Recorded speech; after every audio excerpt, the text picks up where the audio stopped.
Hello, Internet, and welcome to our Sexy Battle Wizards one-shot here on Game Nights. I am your host and your game master and your friend who definitely has her entire life together and isn't concerned about anything, Savvy. And we're here to play Sexy Battle Wizards today. I'm here with my friends. Thanks for tuning in, everybody. A couple of us just saw you like an hour ago, and I'll speak for both of us and say we're very excited to be back again, having done complete costume changes. So welcome. We're playing Sexy Battle Wizards tonight. This is a one-page RPG by the illustrious Grand Talent of Honey Heist and The Witch is Dead and many, many other different kinds of fame, most of which I have run on this channel at some point. Love you, Grant. Love your games.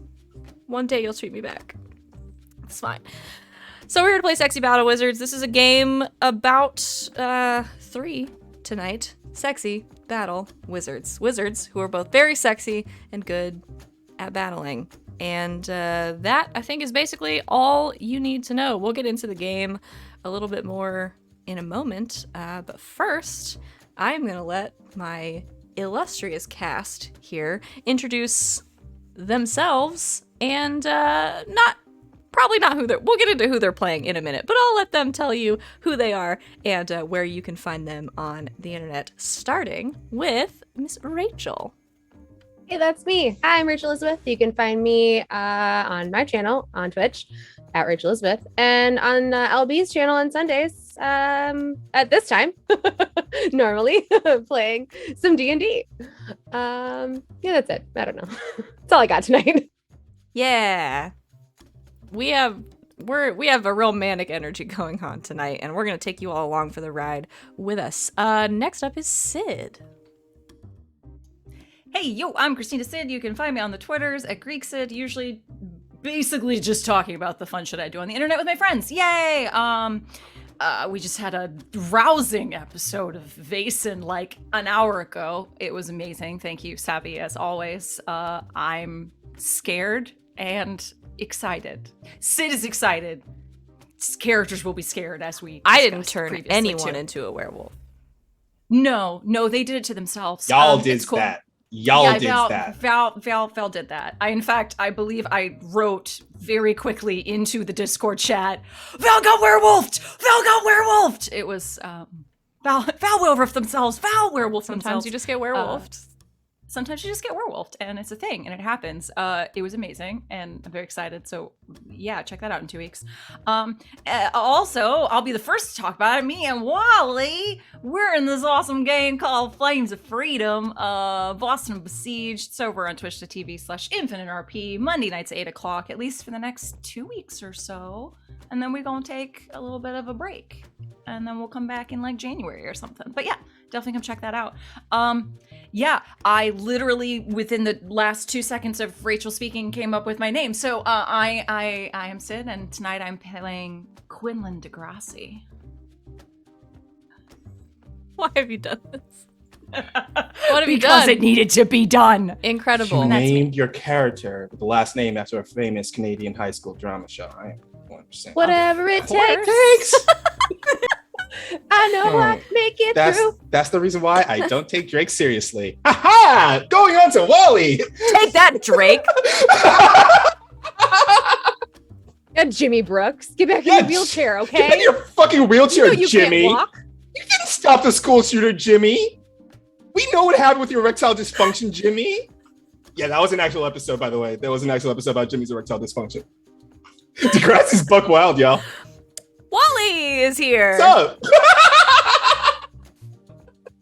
What's up, y'all? It's me, Wally, your favorite non-binary best friend slime on the internet who will binge watch Degrassi with you. Not Next Generation, though.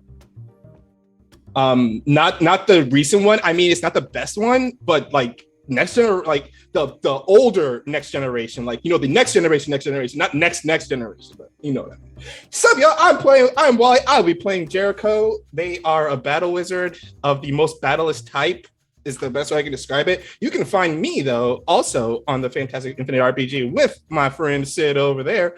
And also coming, not this week, But the following week, starting Tuesday, over at Super Dylan's channel, I will be playing in a fantastic game using the Serenity system. I'll be playing in a game based in the Coheed and Cambria universe.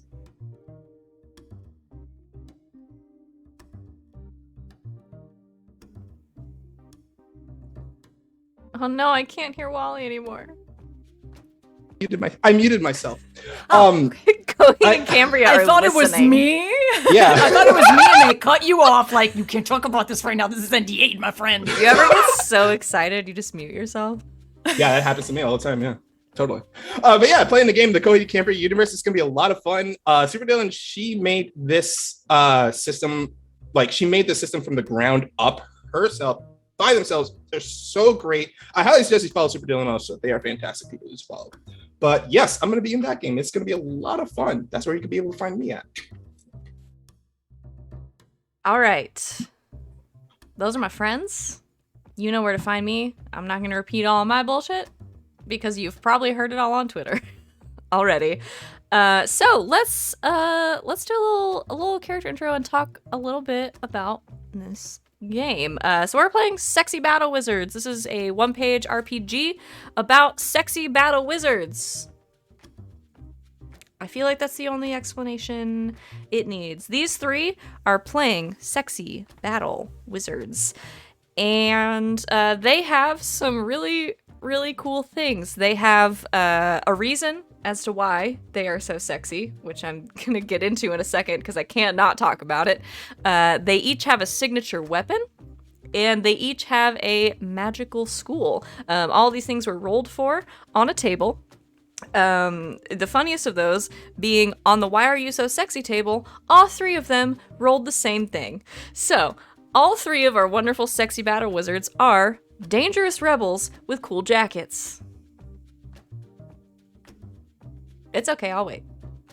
We're so proud of ourselves the way it just They all fell that way. They all individually rolled dangerous rebel with a cool jacket. So they're all dangerous rebels with cool jackets. They all have signature weapons, which I do also want to hear about because they're amazing. Rachel, what is your signature weapon? My signature weapon is a ghost wolf whip. A ghost wolf whip. Yes. What that means is entirely up to you and is anyone's guess, and I can't wait to see how that manifests. Sid, what is your signature weapon? I have a rift shield, which we've decided if anyone tries to fuck with me, or my boo Jericho over here, or my buddy Lane up there, they are teleported several feet away. Love you, boo. And into a random space. Rifted, if you will, to a random space.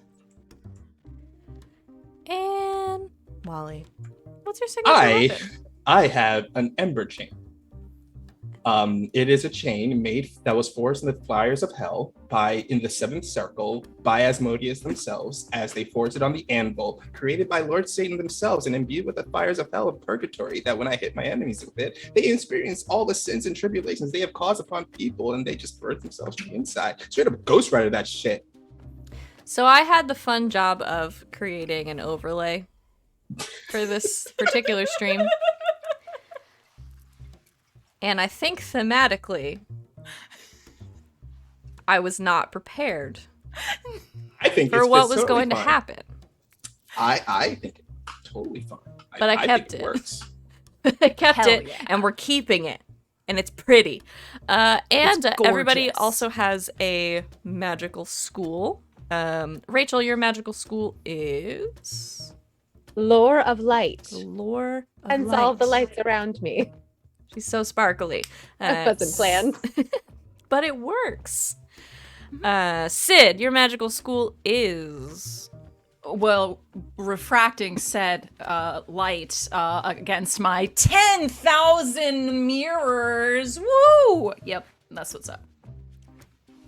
And Wally, your magical school is... My magic school is the most edgelord school on that list. It is Secrets of the Occult Shadowmancy. I rolled randomly.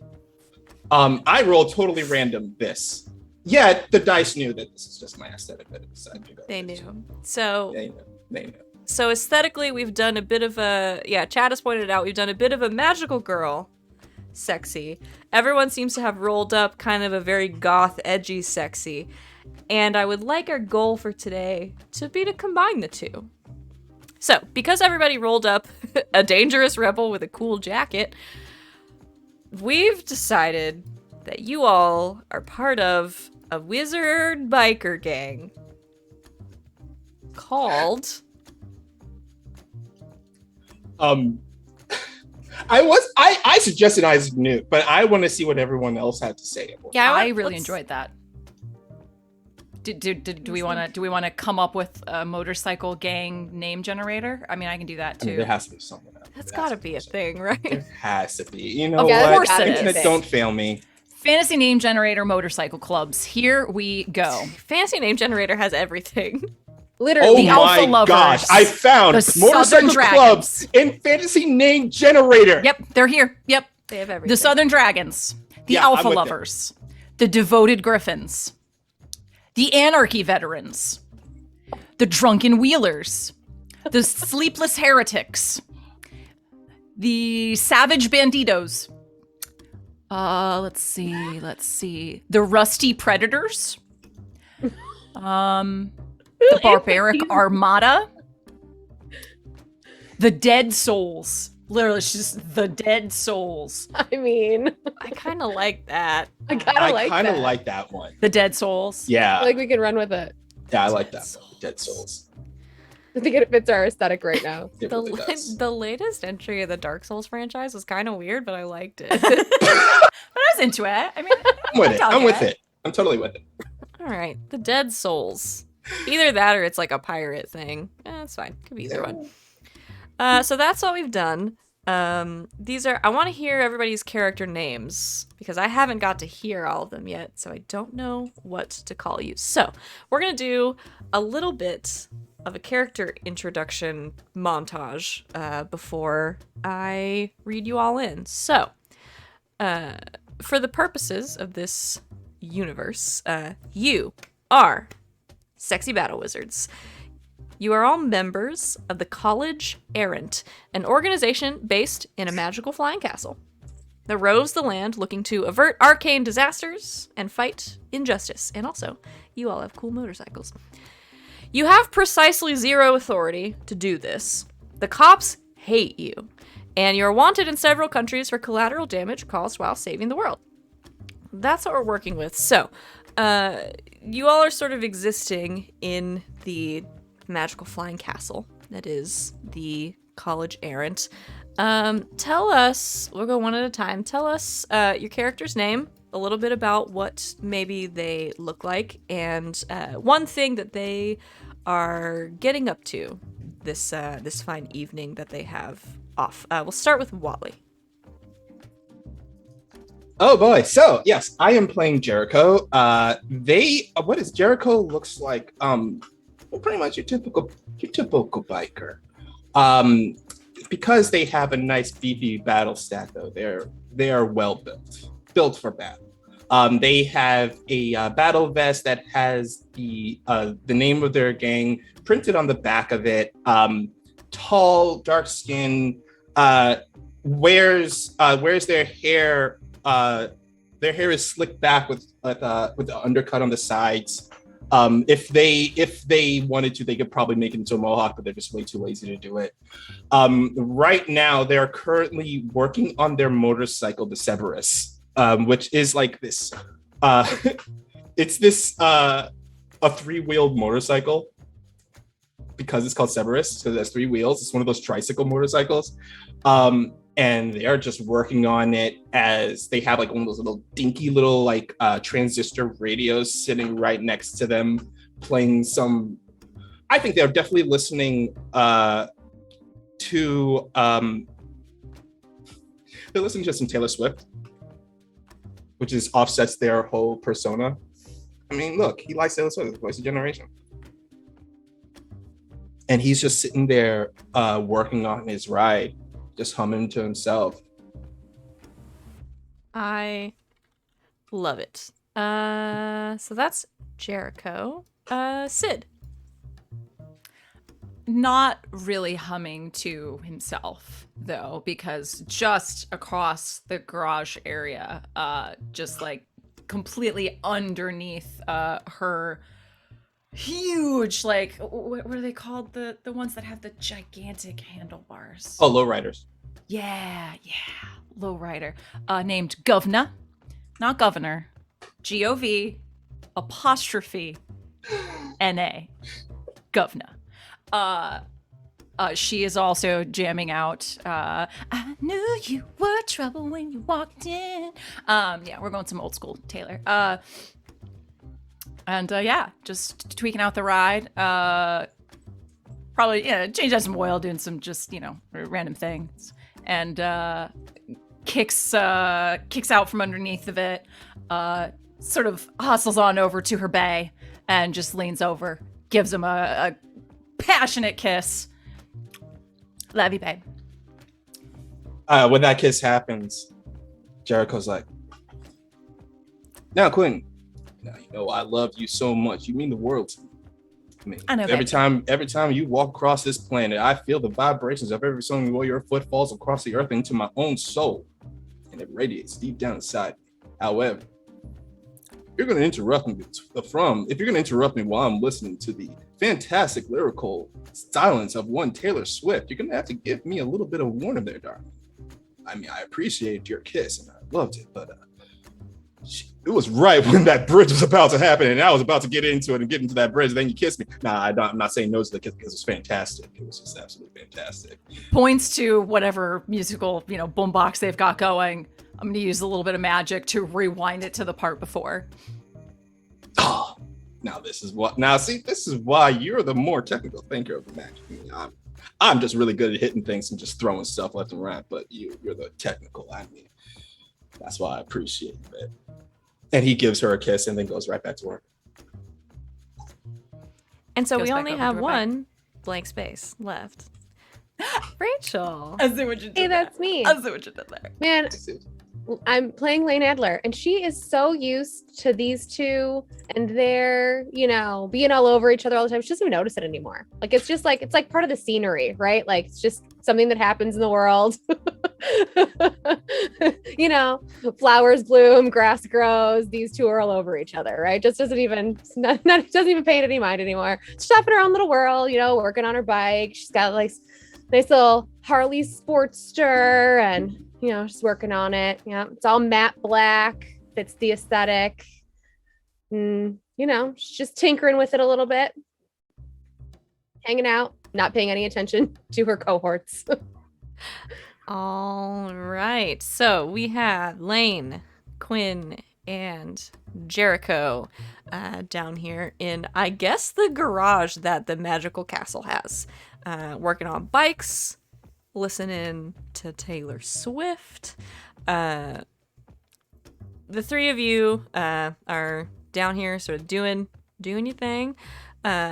When you see from excuse me, when you see from one side of the room, a small, about a couple inches across, glowing orb sort of phase through one of the doors and sort of float over into the center of the room. The three of you're familiar with these. These are how the wizards here communicate with each other. They send these little message orbs around. They all sort of have their own color associated with them.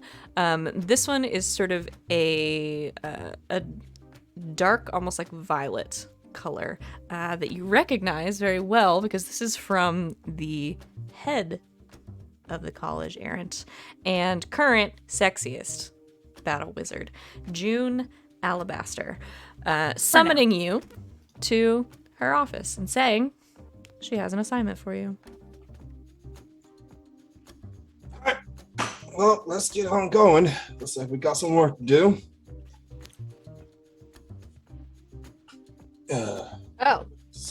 Video. Okay.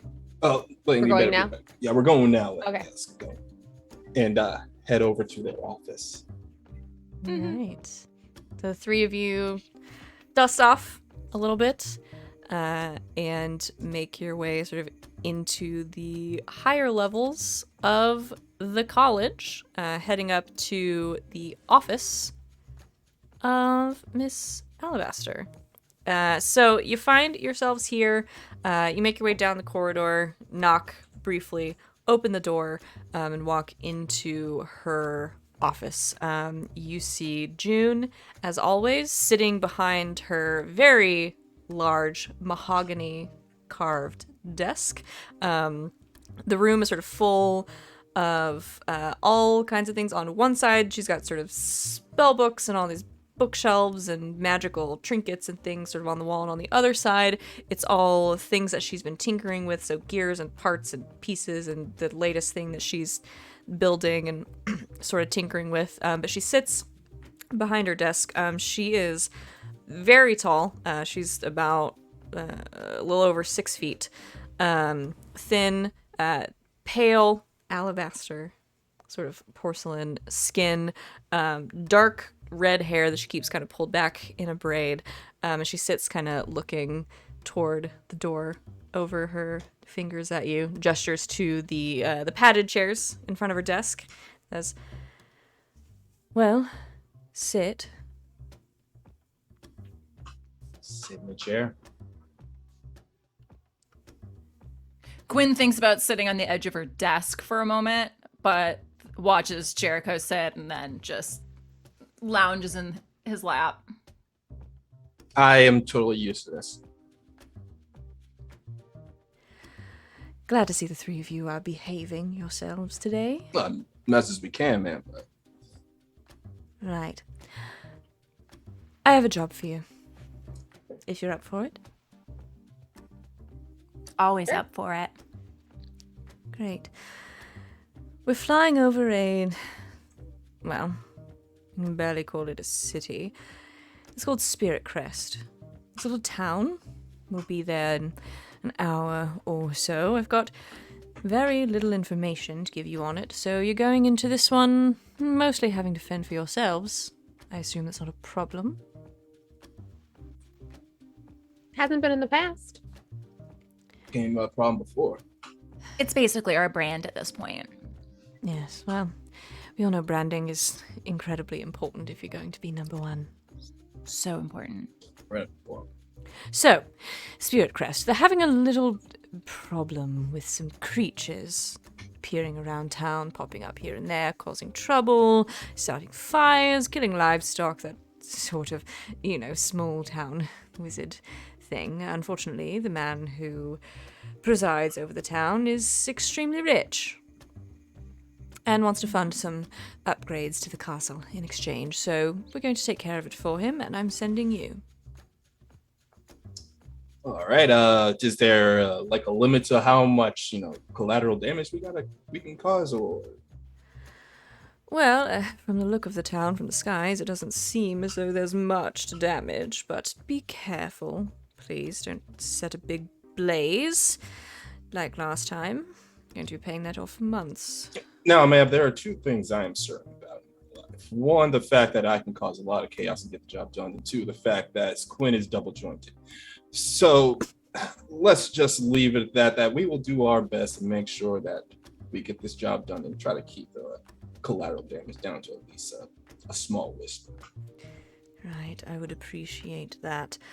Unfortunately, it's going to be mostly up to you to figure out exactly what you're dealing with.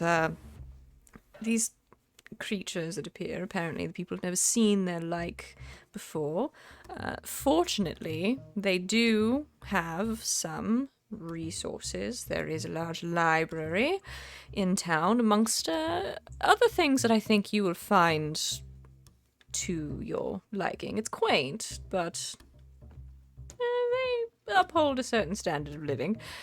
So, I've been told that the librarian in town, their head of research, can help you. So go down, find her, and put a stop to this whole thing so we can have a lot of money.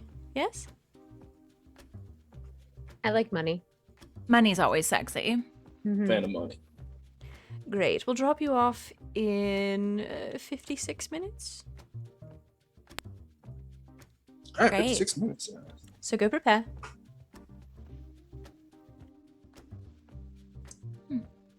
All right, 56 minutes, a little bit of time to ourselves. All right, I guess we'll like load up, do what we need to do, get yourself prepared, and meet up in the hangar about 5 minutes before the time we gotta drop off. That gives us what 20 minutes down to fool around.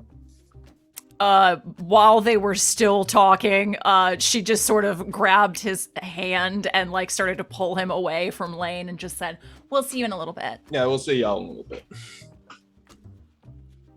All right. So, Jericho and Quinn go off to do sexy battle wizard things. Lane, would you like to actually prepare for this mission in any way? Yes. I'm gonna prepare for the mission. What do you want to do? Well, I don't know anything about whips, but I'm sure there's like some sort of maintenance that I can do on my ghost wolf whip. Make sure it's ready for battle. I'm sure there's some Hook it to my belt. oiling or Yeah, I don't anything know. about whips either. Some sort of leather care, you know. Yeah, you can prepare and make sure your weapon is in pristine condition and yes. ready to go. Anything else? Just gonna grab a bottle of hand sanitizer because she doesn't know what sorts of people are going to be in this town. She's a bit of a germaphobe, but Okay. nobody knows this. Okay. Low key germaphobe. Like, Dark secrets. yeah. Character secrets. I absolutely love it. Okay, so you pull some sanitizer. I'll say it is like a little sort of little vial with a dispenser on top of some like magical elixir that is 100% effective. Oh yeah, At of killing course. germs. Yes. Just a little dropper bottle. You only need one drop and it just magically spreads over your entire hands. Absolutely. All right. I after Jericho has a nice good old time with Quinn, he goes to prepare, and he goes to his quarters, and before you see like one of those like altars, a very yeah, he calls himself a wizard, but he's very obviously like a warlock. He made some pacts with some evil stuff or demon stuff. And I'm sorry, Zed, I'm putting you on the spot for this. He goes to his little altar and pulls out the chain and opens up the box, and there's this ember chain is in the box, and he pulls out a little thing of orange soda and sets a little like dish on the altar and pours the orange soda into the dish, opens up a small pack of potato chips and leaves the potato chips next to the little dish. And he goes, "All right, Asmodeal, the hell lord from below, I call you above to bestow your power upon me and bring a familiar to this realm that I can help imbue into magics into my chains." And he claps his hands and does his summoning ritual. You summon a familiar from the depths of hell who appears after a couple of moments. You see the orange soda in the bowl start to swirl and sort of press itself up against the edges of the bowl, and eventually kind of like all splashes up and then disappears.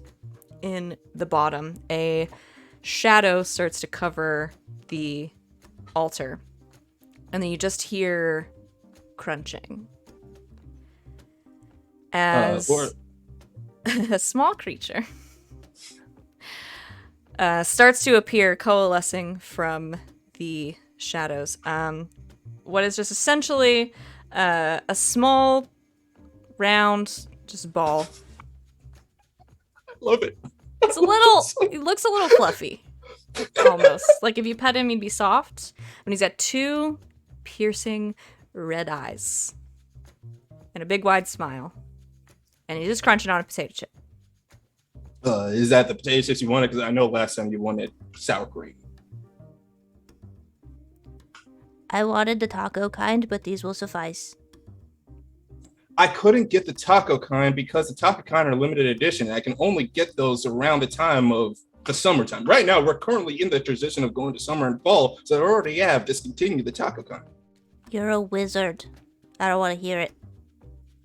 I'm a wizard. Magic has rules. Magic does not mean I can just suddenly pull taco flavored potato chips out of nowhere as he reaches into his pocket, pulls out taco flavored potato chips, and eats one. I don't like your attitude. Okay. All right. You know what? You're absolutely right. You're absolutely right. My attitude has been a bit, I'm trying to hoard these chips for myself. And being that, you know, you are a representative of my patron, let me give you a little bit of these taco flavored potato chips. And he opens up the bag and like splays it out and leaves the taco chips for them. I will forgive this transgression. That is very kind of you. Now, Crunch, shall we? crunch, crunch, crunch. Shall we proceed?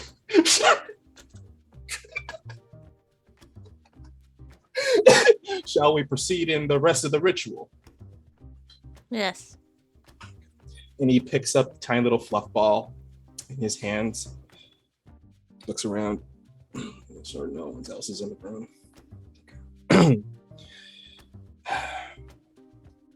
Magical hell wizard power set up. And he does like a little like twirl as he tosses the little fluff ball into the air, does a spin, catches the little fluff ball on his finger, and gently puts the fluff ball into the chain, imbuing it with all this hell flame and power. And he picks up the chain, does a twirl with it, and does a pose afterwards. And he's like, is the pose necessary? Yes, I am made of powerful hellfire! There you are. And he chops up the chain around his wrist and he heads out. I would also like to prepare with a magic girl transformation if I could. Okay. Excellent. It's real quick, just, you know, after saying bye to Jericho for, 5 minutes, that we will, never forget each other, even though we're going to see each other in about 20 minutes. She heads to her quarters, where she pulls back what's almost like a closet door, but the interior is like just 360 degrees of various mirrors all turned into on one another. Closes the door, breathes in, breathes out, and does the full Wonder Woman Magic Girl spin. And from every angle and all the light catching of all the 360 of the mirrors, they all just sort of swirl around her, and clothe her in sparkles and light. Gwen is clothed in sparkles and light as she exits. And then she just, gets in her 50 strokes on her hair, on each Sure. side. Of course. Before exiting. Yeah. Gotta be perfect. Mm-hmm. Any other magical girl transformations? Rachel, Sure, would you like to do why one? not? Yeah, I'll do a magical girl All transformation. right, let's see. What does Lane's transformation look like? Lane is gonna sit down next to her bike in like a little, just like a little meditation thing for a second. Just gonna bring her hands together. She's gonna snap her fingers, and then she's gonna be covered in tattoos that weren't there before. And they're all shifting in different colors. So as they hit the light differently, you can only see them from certain angles. You couldn't see them at all before. And now they're out on display in the parts of her body that you can see all the way up to her neck. That's so metal. I love it. But it started off so zen. So did. fucking awesome. It's good. This is good. All right. Magical girl transformations complete. You all finish preparing. Grab your gear, your signature weapons, and other. Is there anything else anybody would like to bring along with them?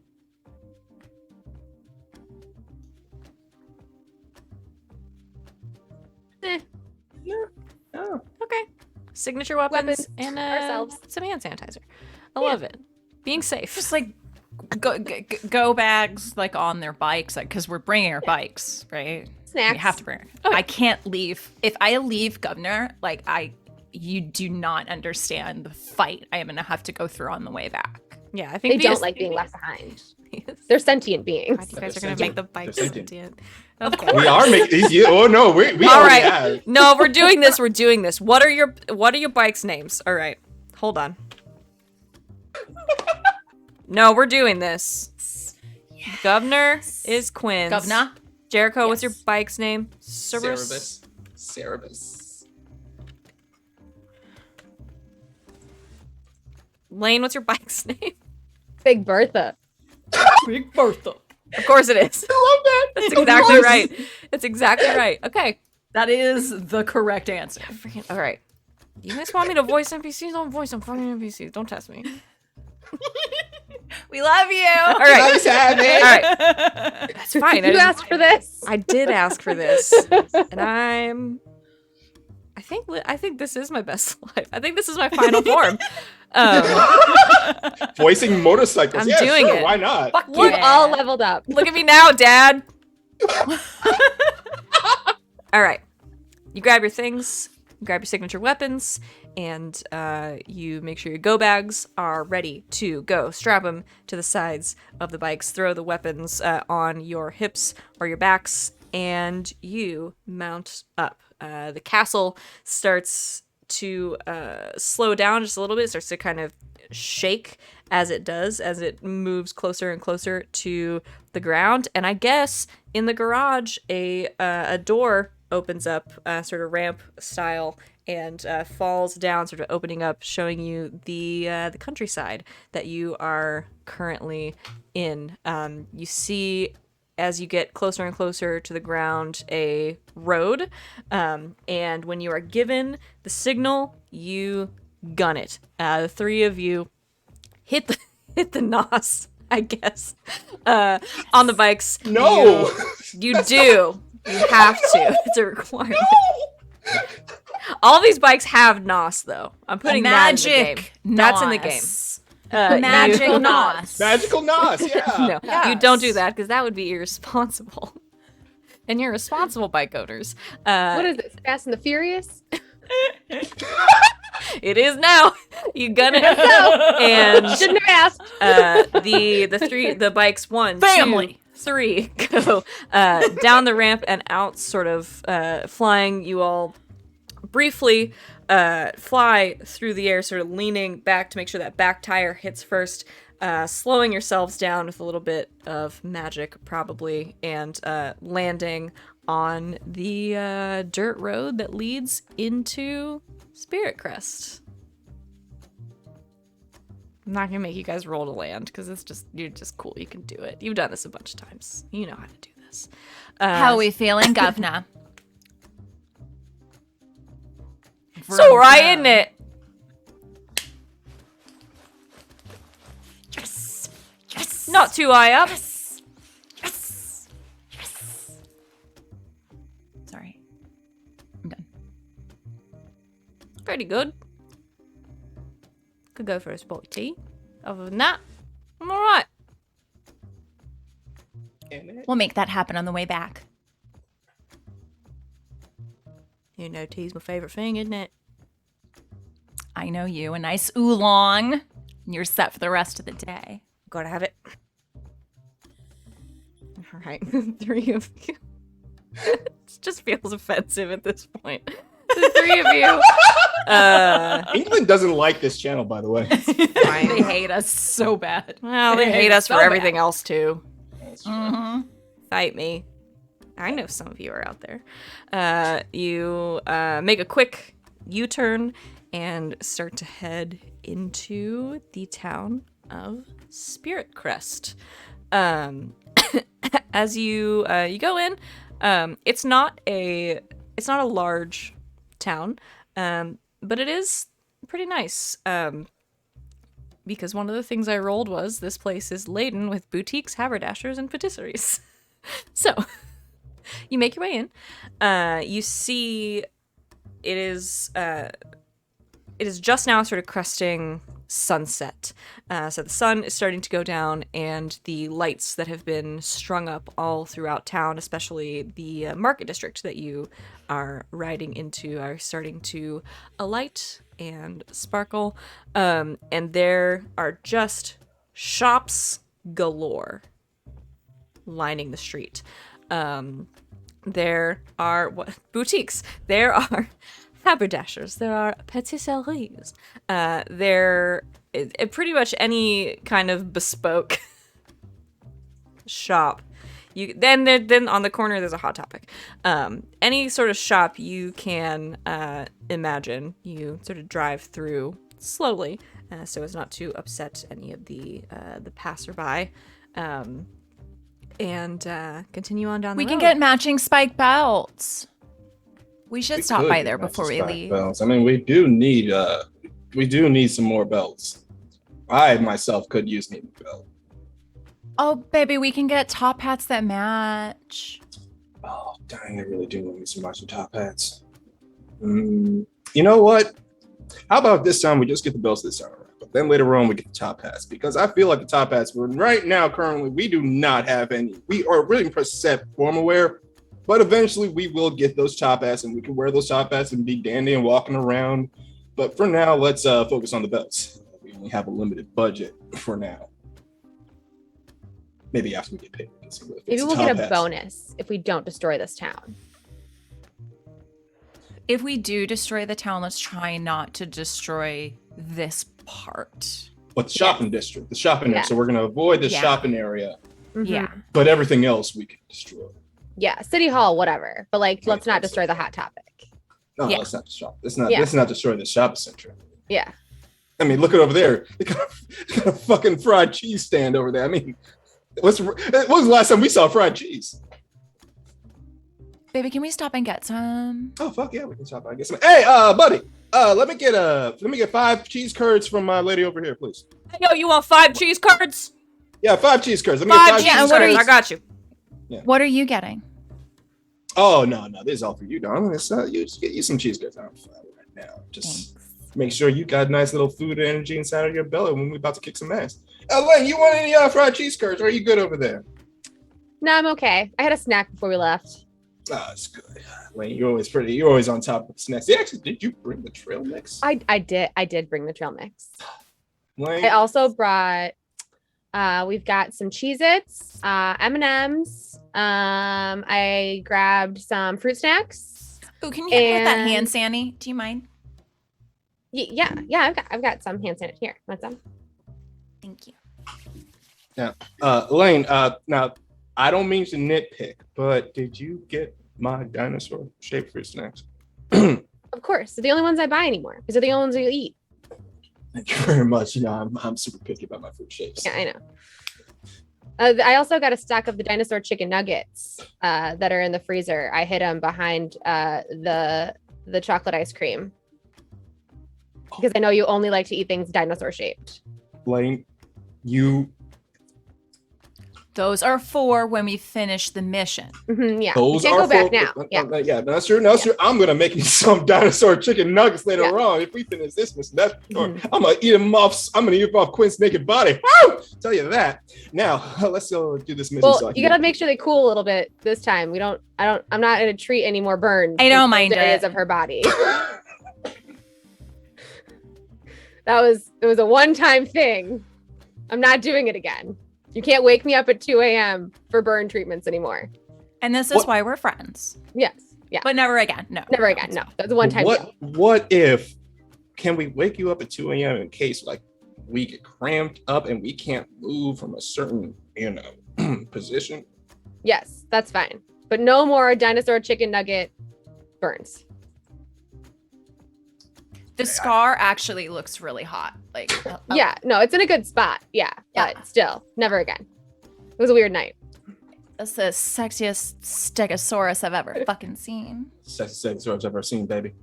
Oh dang. Ooh, I don't know.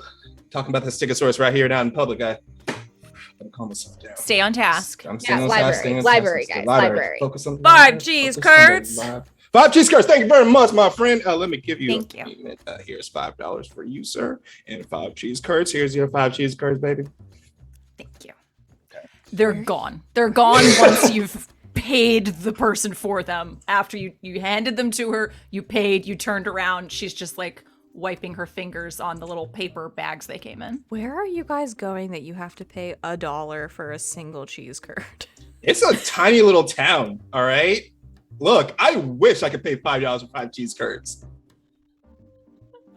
All right. You get cheese curds. It's my dream town, Savvy. And It's fancy. it's whatever you want it to be. You get your cheese curds, and you have some rousing conversations about chicken nuggets. And you head off to try to find the library. It's not that hard. It's not that big of a town. You drive around for a bit, sort of out of the market district, and you'd make your way sort of into what is essentially a town square. You are directed by, there's probably like a big sign in the center that says where the important things are.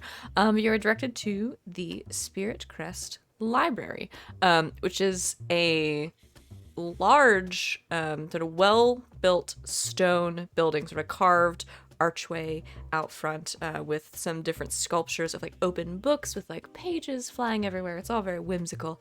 And you park your bikes and head inside.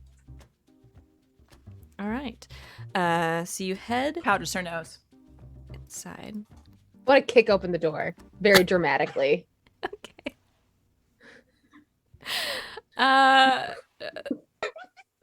Well, then let me leave the dramatic music on for a second. Okay. You know, I keep thinking, should we guys roll for this? You know, I'm not going to. Lane walks up to the large, fancy carved oaken doors of the library and kicks out with a big boot and kicks the doors. They fly open. There's a loud sort of crash that echoes throughout the library hall as the doors sort of hit the stone walls on the inside. Sure do know how to make an entrance lane, and that's why I appreciate it.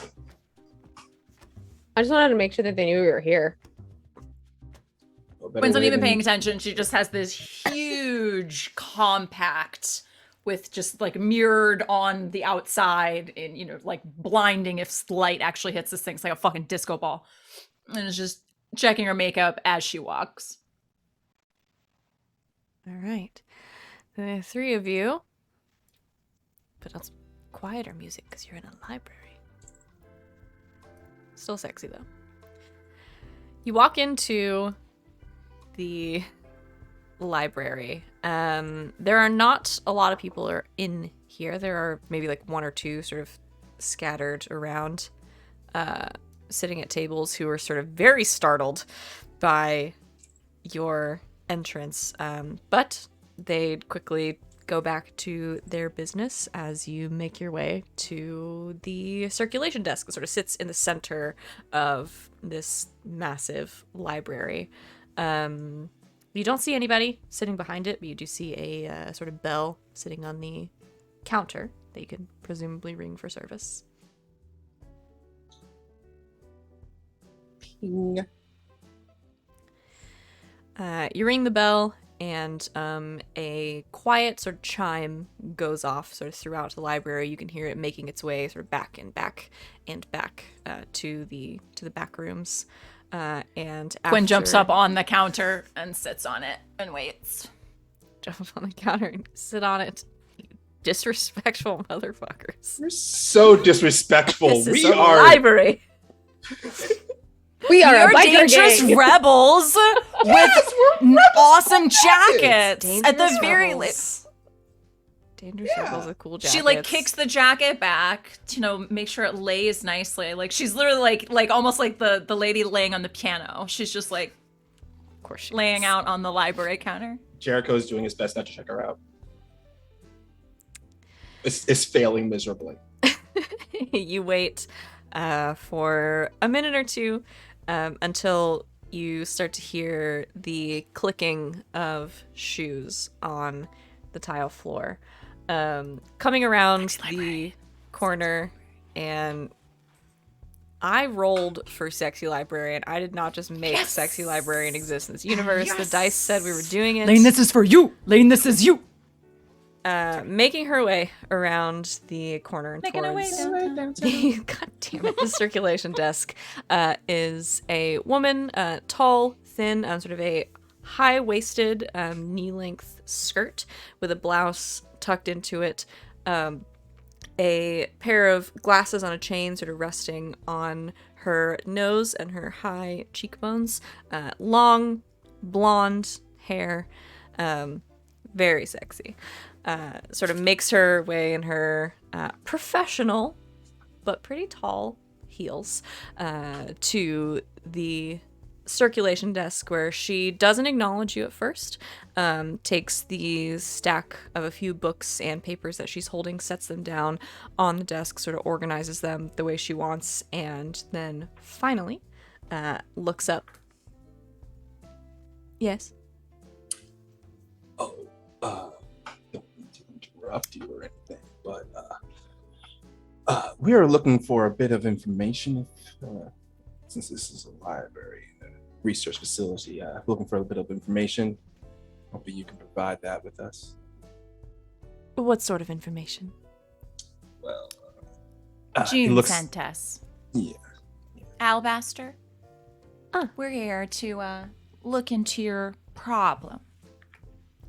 Pest problem. Yeah, big problem they all have. Right. I'm sorry you need certain people to look into your problem deeply. Certain people like Lane, for example. Lane is excellent with dealing with problems. She's fantastic at looking deep into problems. And Jericho slowly slides to the side and let Lane take over the conversation. Yeah, exactly. While still laying across the counter, somehow Quinn moves aside simultaneously to reveal Lane. Just revealing, we park to the side, revealing Lane. Like, that's what we do. We just park to the side, revealing Lane. See, they're annoying as fuck to be around sometimes, but goddamn, are they good wing people? Like, goddamn, are they good wing people? You wish you Good had job. wing people like this. Oh, yeah. As the two move out of the way, she sort of pushes her hair back a little bit. So you're Lane? Yeah. Hi. Yes, I'm Lane. You're in charge here. Yes, I'm the head librarian. Oh, so young to be head librarian. Older than you think, but thank you. Oh. Well, you don't look it. So, you're looking into our pest problem? Yes, that's what we're here to help with, and anything else that might need doing. Well, I'm sure I can think of a few things. Just let us know. Right, well, business first, then pleasure. So, I have a few things you might want to peruse. She leans down and pulls a few books and pieces of paper from underneath the desk, sort of pushes them across to you. This is everything I could find on the creatures. They're annoying little things, sharp teeth, wings, forked tails, everything you might expect if you're dealing with fiends of any kind, but I'm sure you'll find what you need in here. Maybe it's like your friends. Yeah, I was just about to ask you saying we're dealing with fiends? Oh, potentially. I'm not an expert by any means. Oh, right.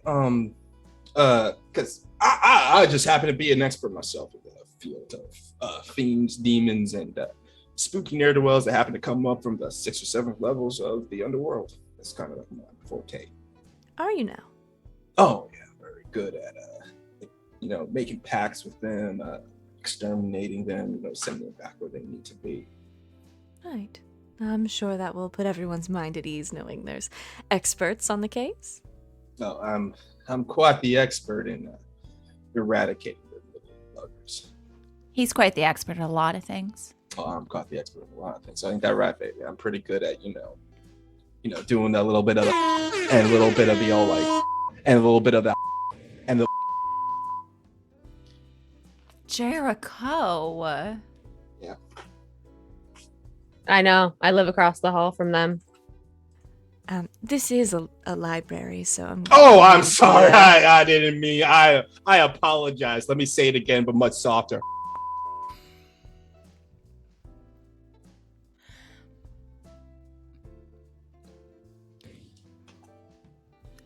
Well, Quinn doesn't blush. She just smiles. that is certainly something. So, I guess the two of you can look through these documents and, Lane, Mhm. was it? I'll show you to the section where you might be able to find more information. Oh, thank you. Yes, absolutely. When the librarian walks away, like Jericho's giving Lane a thumbs up. Stop. Business first. Smell them. Shoot your shot. Shoot your shot. Lane, she leads you to a section of books, essentially a shelf that is stocked with anything about demons, devils, all that kind of thing. She's like, so this is where I pulled those things from. It's my best guess as to what you're dealing with, but there are so many types, it's hard to parse. Yeah, unfortunately. But this is also well organized anyway. Well, thank you. I shouldn't have trouble finding what I need. Thank you. I worked on it myself. No. Well. I guess I can start with maybe a little, just gonna do her little like thing again with her fingers. She's gonna bring her hands together and then snap her fingers, and like this like purpley pink light will come from them, and then she just kind of like puts it together, it becomes a little ball, and she shoots it out, and hopefully it'll land in front of a book that might contain something helpful in it. That's magical Magic. as fuck, and I love it. Let's roll dice because we're playing for almost an hour. Well, I yeah. haven't done that. Let us roll some dice. So I think for this, you're gonna roll wizard. Okay. So you will roll how the number of d6s that match your wizard stat, which I think your wizard is 3. Yes. So you'll roll 3 d6s, and you Mhm. will pick out the highest number that you roll. 5. 5 is plenty. I think 4 is standard wizard stuff. So 5, I think, is plenty for this. So yeah, you send out this magical light. The librarian, whose name you haven't asked for yet, yeah. watches watches with extreme interest as this light sort of flits around the bookcase until it lands on one particular book. Well, that's very impressive. I'm going to pull the book. Thank you. I've been working on that one. Sometimes it's so hard to find what you're looking for, and sometimes you just need a little magical help. I like it. What's your name? Cynthia. Cynthia Oh. Zen. Nice to meet you, Cynthia. You pull the book and start to flip through it. It is a collection of tales, essentially, about different creatures, particularly those of the demonic variety. You flip through, it is illuminated. It's a beautiful piece. It's all kinds of illustrations and different things. And as you're flipping through, Cynthia at one point sort of puts her hand over yours and stops you and says, wait, that's what they look like. And points to one of the illustrations from essentially a fairy tale about little creatures. They look like imps. They're these small sort of flying creatures, leathery wings, pointed teeth, long sort of pointed or forked tails that generally cause mischief. It's kind of what they're known for. They are usually the underlings of something bigger and more sinister, but they flit around, starting fires, stealing shiny things, causing mischief, that kind of thing. But Cynthia sort of points to them, says, that is what I saw in town the other day. I'm sure of it. Not these again. They are pesky. You've dealt with them before. Mm-hmm. Yeah. They're a pain. Hopefully not too much of one. No. They're just, it's like rounding up a bunch of toddlers who just want to break and steal things. Right. Well, I think enough people have brought their children into the library for me to understand that a bit. Yeah. Well, hopefully that helps. Yeah, thank you. Of course. Well, if we need any more information, will you be here all night? Yes, usually I'm here till well past close, so you know where to find me.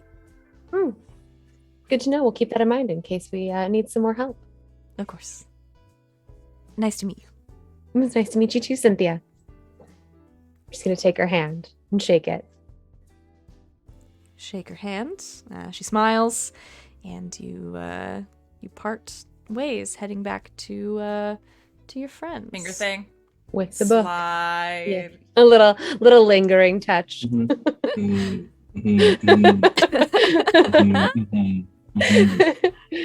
gotta go back to her friends with the book. Throw it down on the table. It's these again. So here, opens up the book, looks through it. Ah, dang, these things again. Shit.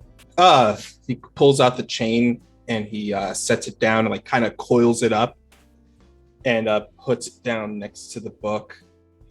He's like, okay, let me see if I can recall some knowledge on how to deal with these things. And I like to sit back and like just recall into my magical brain of anything I know about these things.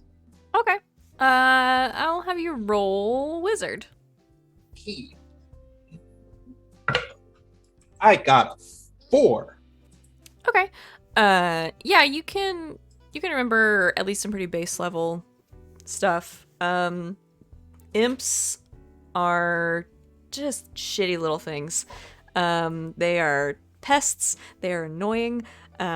They cause all sorts of trouble, way more trouble than they should be able to. But I think you recall, much like Lane did, that they generally don't show up on their own. Usually they are the underlings or the minions of something a little bit bigger, a little bit nastier. So if you're dealing with them, you're probably also going to have to contend with whatever is sending them out to do the mischief. Well, it looks like we got a bit of extermination problem here. You think you two know anything what probably could have reason why they could want to, whoever's controlling these imps, want to send these imps into this town? Any ideas, really? Devils like souls, right? There are No, any no. particularly juicy souls in town?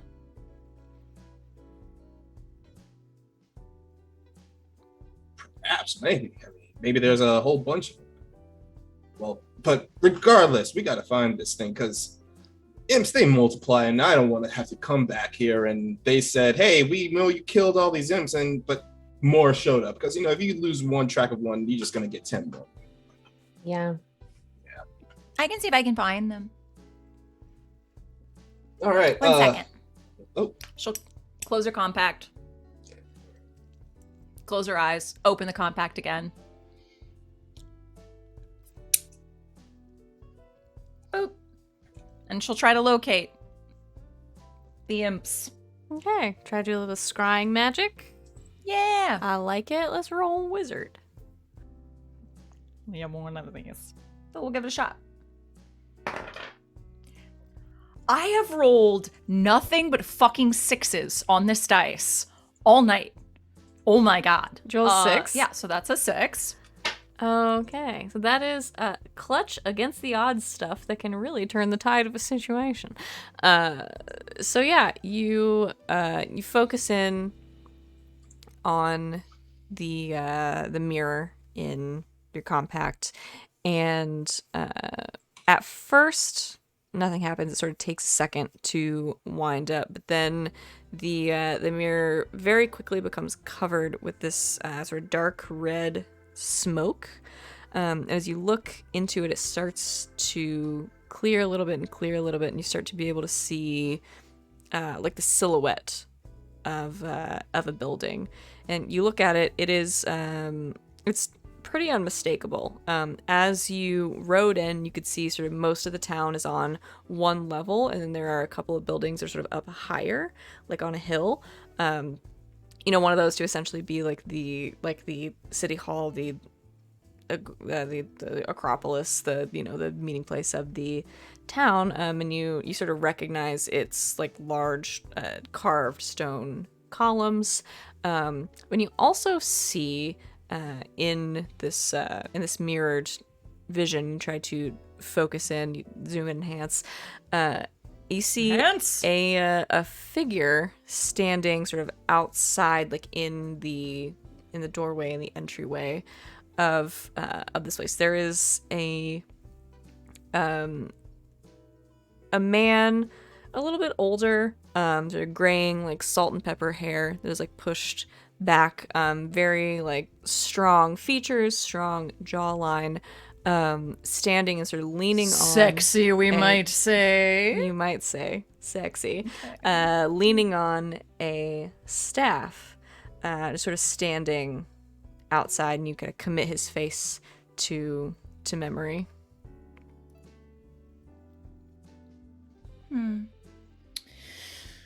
Sort of a sexy older man, kind of a Gandalf thing going on outside City Hall. Oh, yeah. They're outside City Hall. City Hall? I would think it's a lot of the source of it coming from City Hall. It's kind of weird. Maybe they want to get involved in politics. Maybe they do. I mean, I'm for one myself not really one to the whole politics thing. No, me neither. But it seems like anybody can be a politician these days. So anybody can just roll up and just like run for office. It's like a whole mess if you ask me. Yeah. Do you think your librarian friend might be able to help? We could ask her if she knows of whom we speak, who you saw. Let's go grab Cynthia and ask. Okay, you head back to the main circulation desk. Cynthia's there, working on some nondescript paperwork. She looks up again. Oh, you're back already. Yes, we have a question. Just gonna lean on the desk. So, Quinn, come here. Just describe the guy. Tall, sort of brooding, chills little features. Salt and pepper hair slicked back with a staff, really hot, but standing in front of City Hall.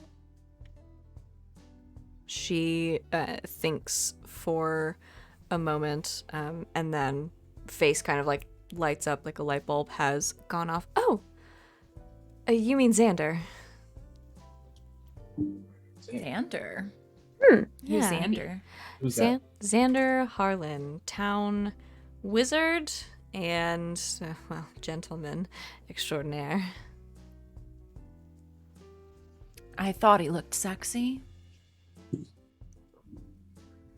He is involved in a lot of things around town, but is our main magical consultant. Well, I say And ours, but everyone's really. and is he the only magical consultant in the town, or is there others? Oh, I mean, there are other people who have a touch of magic here and there, but he's really it. It's like we're dealing with one of the situations where a town got a head wizard that can do whatever they want. Do you think he'd have any reason to call the demonic forces? Xander? No. Not a sort of, I mean, again, brooding. No, unquenchable thirst for power or anything like that. I mean, that can sound a lot. Did he like recently stub his toe, and blame somebody else? Perhaps maybe there was someone who wronged him in a certain matter that maybe they want to at least petty revenge upon.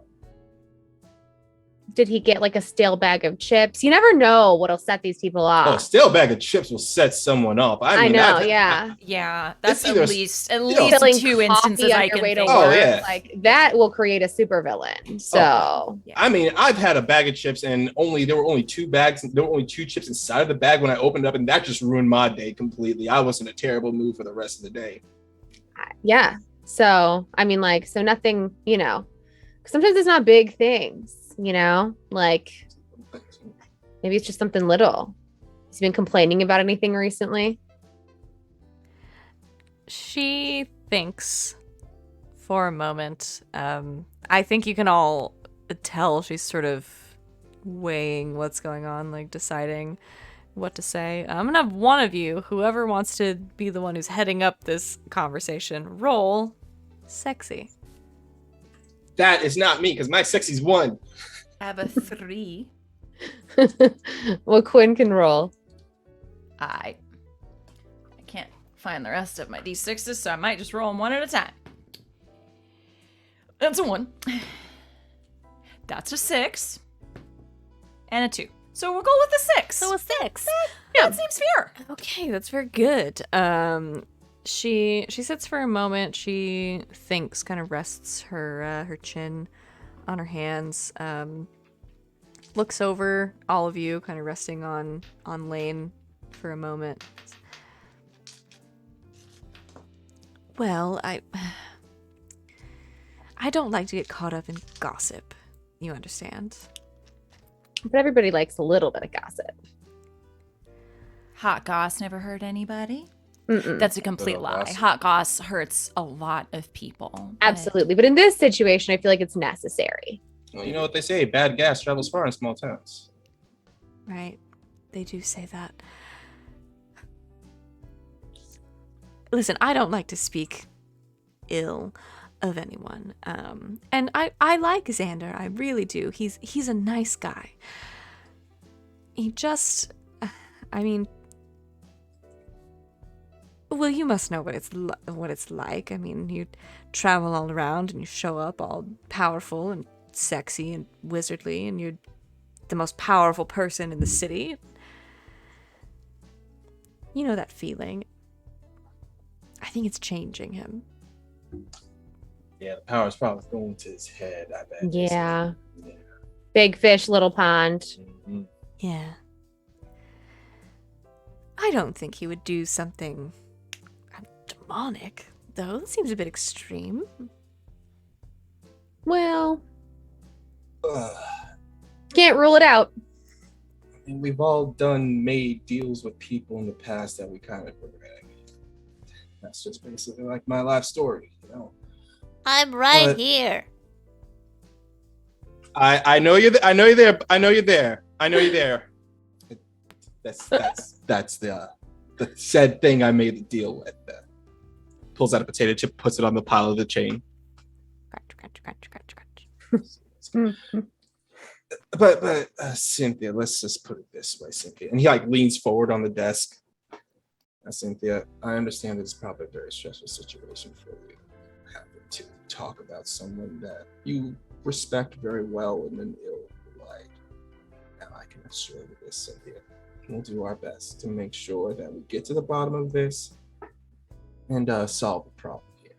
And maybe, maybe the Xander guy, maybe it's just an all big old confusion, right? Maybe it's It could be a misunderstanding.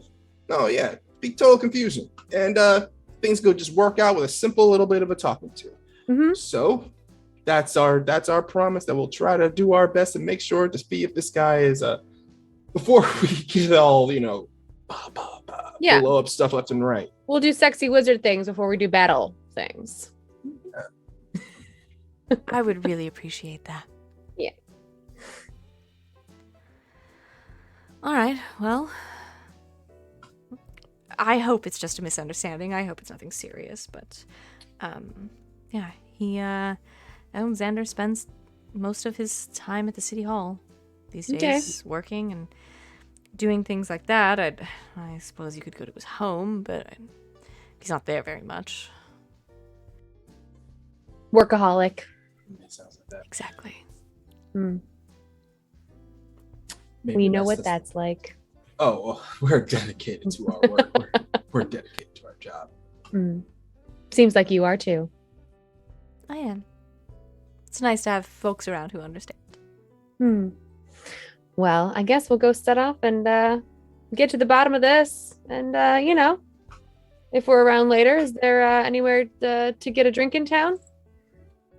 Oh, yes, there are a couple of places near the shopping district, a couple of pubs, that kind of thing. It's a little low key, but music and drinks and things. If you're interested. Oh yeah. Well, hopefully we get all this stuff done and the town doesn't get destroyed. And we can we'll come back and update you on it. And you seem stressed. Maybe we'll take you out for a drink. Well, that sounds very nice. Yeah. I'd like that. Yeah.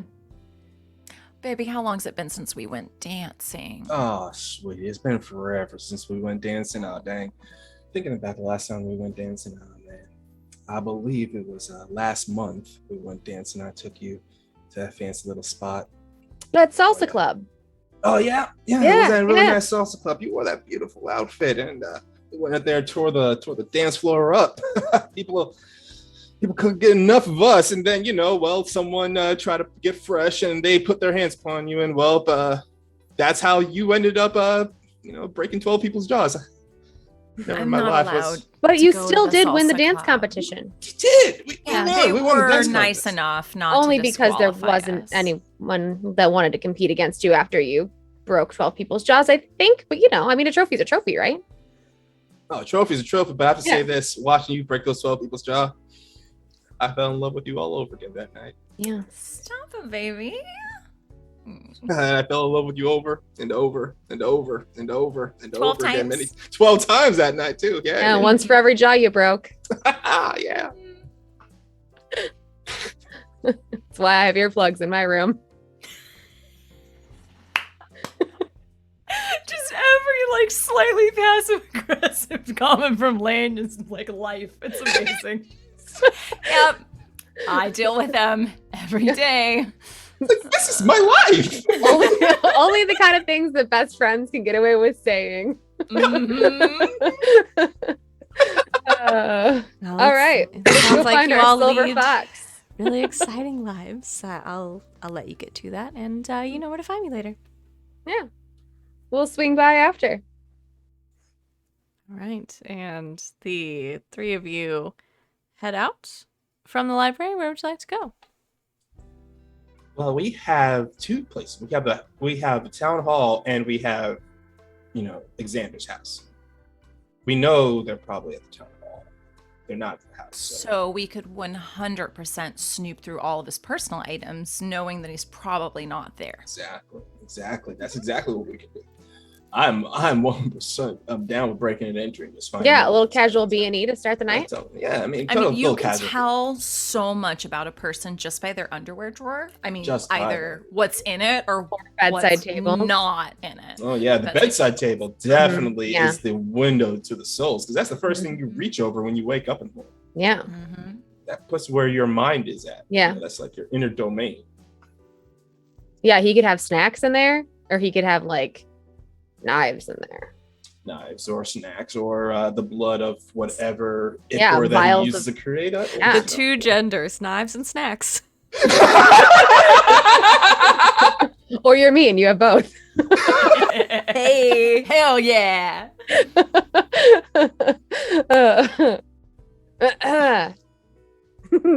Onward for breaking and entering.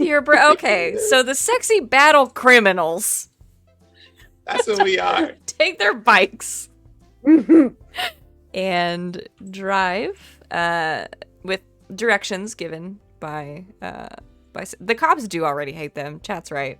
I did say at the top the cops hate you and you're wanted in several countries. So They really know- do. So I did this to myself. Well, we also hate them. So we do. it's fine.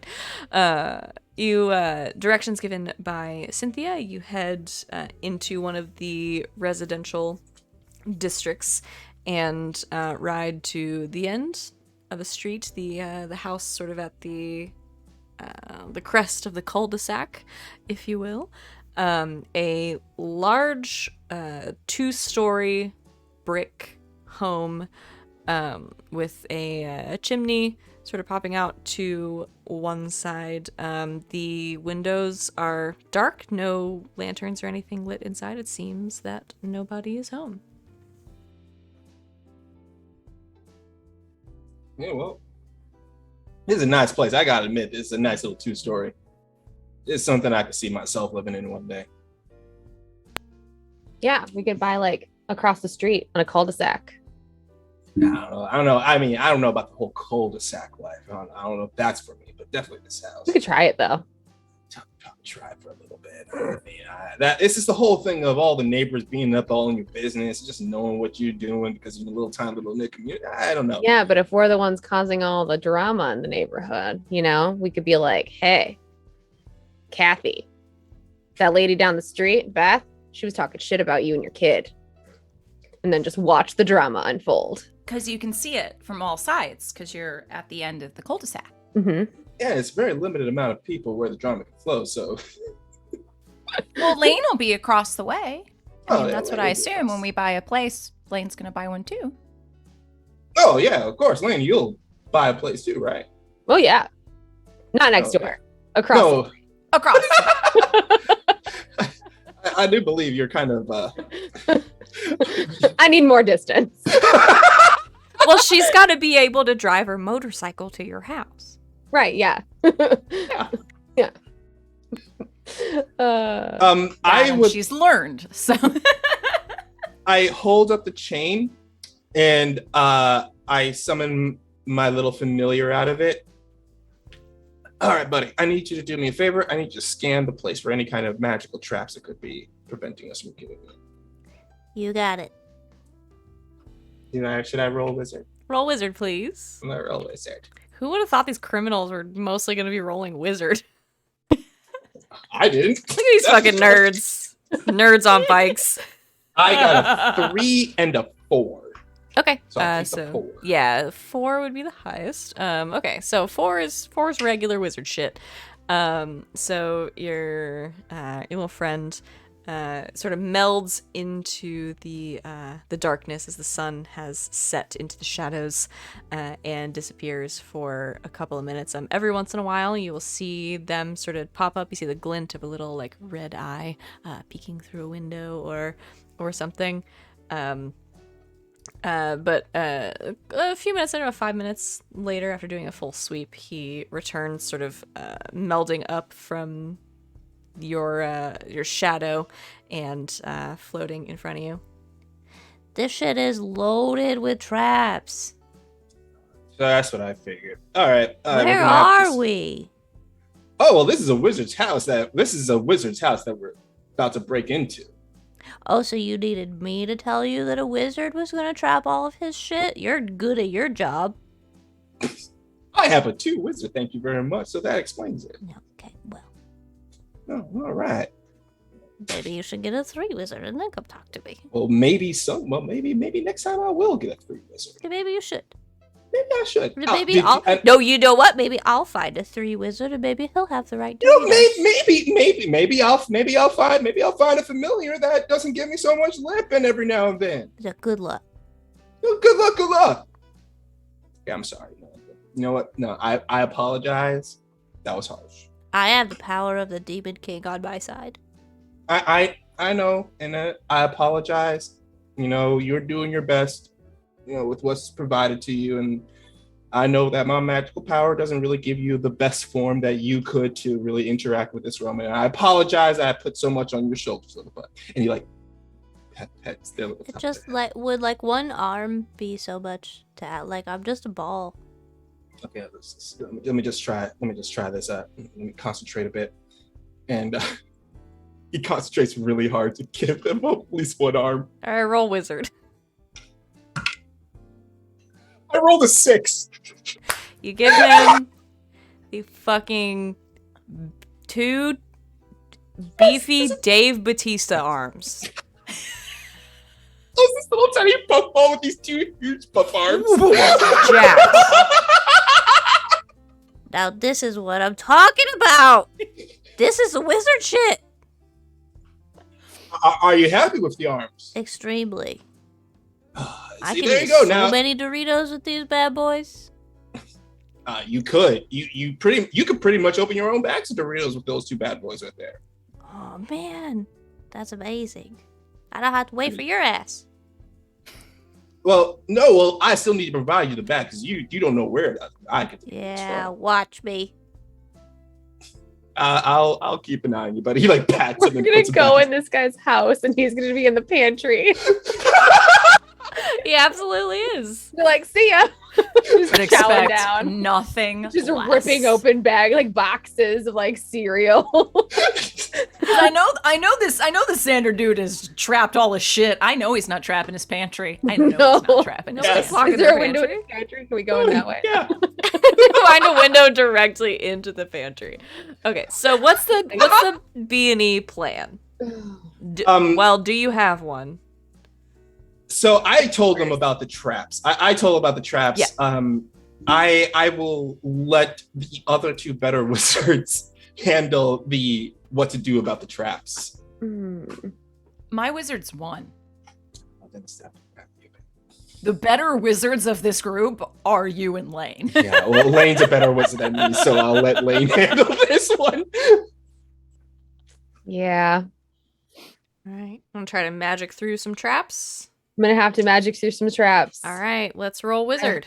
All right. Oh, one ran away. Ah, Oh, come it was back. a 5. Okay, that's I got very a 1, a good. 2, and a 5. Oh, That's very good. So yeah, Lane. Yeah, what door do you want to go in, or window, or where do you want to go in? Well, I rolled a 5, so let's go in the front door. Okay. Just gonna walk up in the front door. I love that energy. We're just a cleaning service, like we're just here. housekeeping. Gonna like magically conjure some like mops and buckets, like just make it look like we're there as a cleaning Just service in all case of you've us. got neighbors. magic up some maid outfits that we're all wearing. Yeah. Just Oh, is a little- everyone wearing French maid outfits? Yes. Yes. Okay. Yes. This is good. All right. So Lane. My familiar has one also. My familiar doesn't have a French maid outfit. They just have Yeah, a little yeah. tiny they just have a little tiny bonnet on top of their head. Giant arms. we all Tiny just like jack Sailor arms. Moon ourselves into All into right. main So Lane sort of conjures this magical field in front of her, and then the rest of you, and you all are forced to spin around very fast a couple of times, and then you find yourselves transformed into very sexy housekeepers, maids, that sort of thing. Chat wants to know if you still have your cool jackets on top of the French maid outfits. I think that's a personal choice. Naturally. Yes. Naturally, Of course, yes. Okay, so maids with cool jackets. They're very sexy, and a little hat for a little familiar, so he will fit in. Conjuring some cleaning supplies around her, and then focuses that energy Lane does on the front door. You close your eyes for just a second, and you all see that purple energy again sort of emanate from her hands, and there's like a thread of it that makes its way into the lock on the front door. You see a little bit of a kind of pulse of light, of energy dissipating from that door, and then you hear a click, and the door just opens. Ominous. Housekeeping. Knock, knock, knock. You knock, you shout housekeeping, but it is dark inside and no one answers. But I think that is a good time for us to take a little break. I cannot believe we've already been playing this game for this long. Time flies when you're having fun. We are going to go ahead and take a quick break just to refresh ourselves, our snacks, our drinks, take a little stretch. So roll your shoulders back, everybody. We've all been kind of hunched in front of the computer. Put your blue light glasses on if you have them. I know some of you out there do. Among other things, do take a few minutes, take care of yourselves. We will be back in just a few short minutes, so stick around to see what happens next.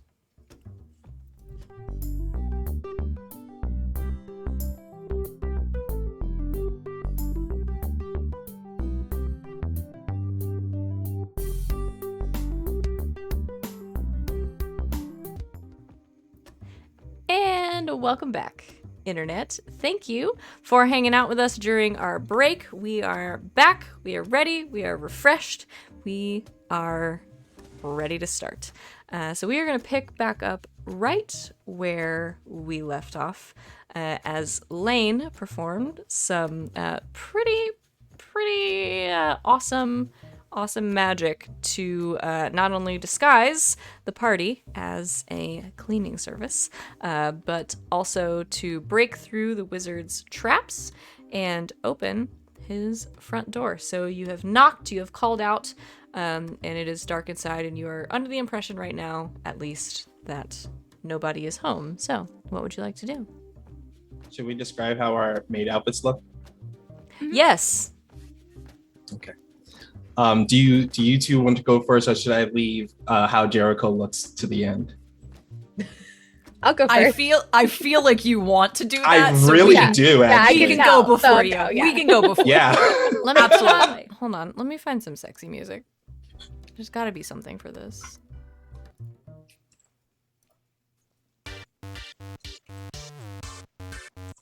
Go. Okay. Montage. All right. Runway walk. So, Let's do it. The French maid outfit is that Lane is wearing. It's actually like a high necked one with like a little bow right here. It's got like little like puffy cap sleeves. It's nice and fitted, you know, leaves little to the imagination. You get to the waist, nice hourglass shape, flares out, super short, bent over. You can see everything, right? It's like the frilly little like underwear underneath, fishnet stockings, big boots, all black and white. Quinn went for something that like think more like club attire that just happens to mimic the color scheme and idea of a French maid's outfit. More like satin and silk. Again, very short, very like deep, like the full deep V-neck that like goes down to your belly button and does like the side boob thing. And then just like the little tiny like white adornment across the waist. Sky high heels. And then, no joke, just the pink feather duster. So Jericho is wearing a very traditional French maid outfit. It's black and white with a tiny cute little apron, but it's fit just right on his tall, jacked form. So the sleeves are ripped off and the skirt stops right so much, just like for Lane. It's like bend over, you just see everything, but also his thighs are like tree trunks. So it's just this boom, boom, like bouncing pecs, pow, thick thighs, huge calves, wearing this tiny little French maid outfits and little tiny matching hat on top. Was that worth it for you, Totally. Savvy? Oh, yeah. Yeah. I'm glad I had music ready just in case. I have this song labeled as Pose Off, and I was not disappointed. Now that most of our buns are out, Yeah. time to wander around and check out this You house. head in to the wizards. Let me put on some wizardy, something wizard like.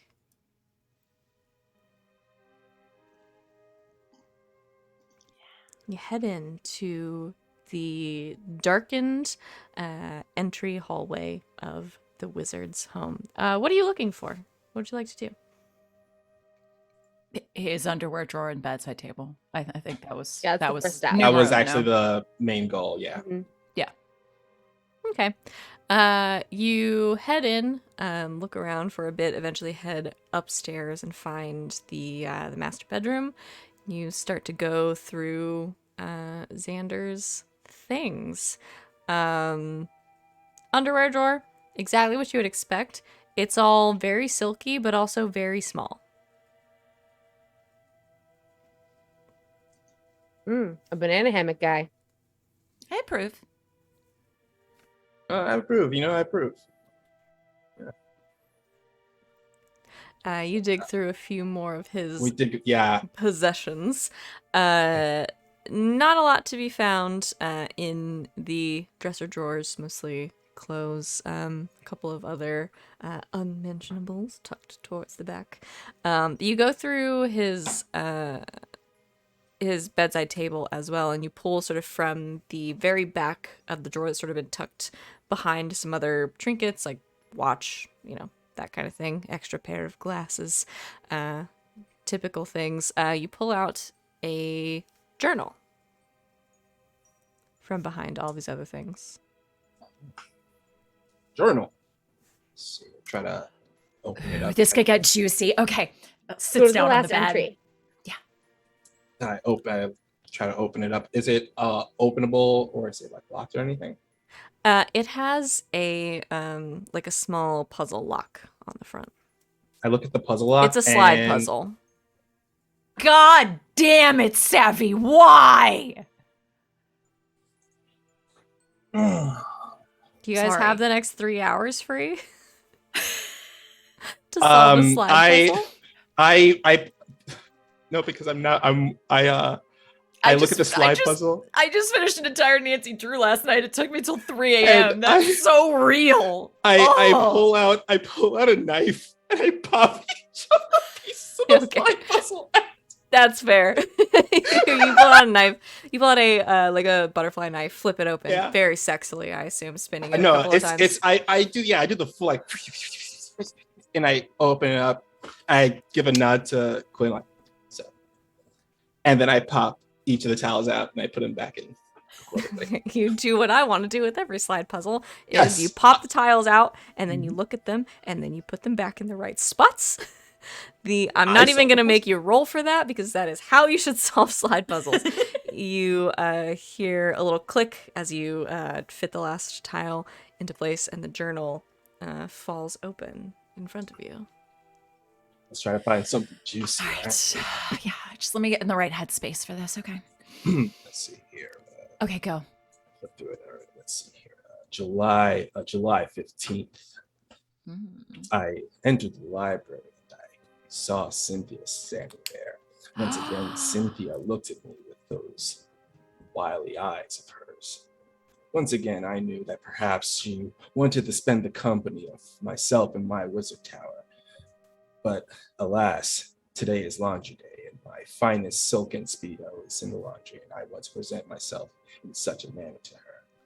I'll have to remember Xander is to answer. macking on your girl. I'm not sure how to take that. I mean, to rely just on a pair of silk underwear to ask someone out, I don't know about that. I mean, maybe there was lucky underwear. That's true. Yeah, They could be they magical could be very underwear. magical. Yeah. That new recruit that just moved into the tower, he's got lucky socks. He never takes them off. Oh, It's really gross. that is very gross. No, Yeah. I mean, Steer clear of him. He kind of smells. I don't think he'll be around very long. That is very unsexy. I know. Yeah. really sexy. Yeah, I that's know. not- Yeah. I don't think Hygiene. they asked enough questions when they I think it might be like a legacy. Oh, you think it might be Oh. nepotism? Yeah, I that kind of know. Stuff happens. I think it might be like somebody's like nephew or something. They had to like give him a shot. I mean, Okay, why can't the hot uncle be in the dorms? right? Yeah. Yeah, I know. It's Oh, well. it's a shame. You hate when that kind of stuff happens. When I know. nepotism fills up a spot in the workforce, and then it just allows people who could have been perfectly skilled for that area to move right in. I mean, come Yeah. on. I know. Anything else good in the journal? Now let's see here. Is there anything in here about summoning imps? Or is I it was, just I was or gonna is it wait for just Wally to sexy? just fill the entire journal. I was very excited. What if I said no? You guys know It's okay. You guys know I don't know how to do that. There is actually a little bit of a ways through the journal, probably like an entry from like a month ago.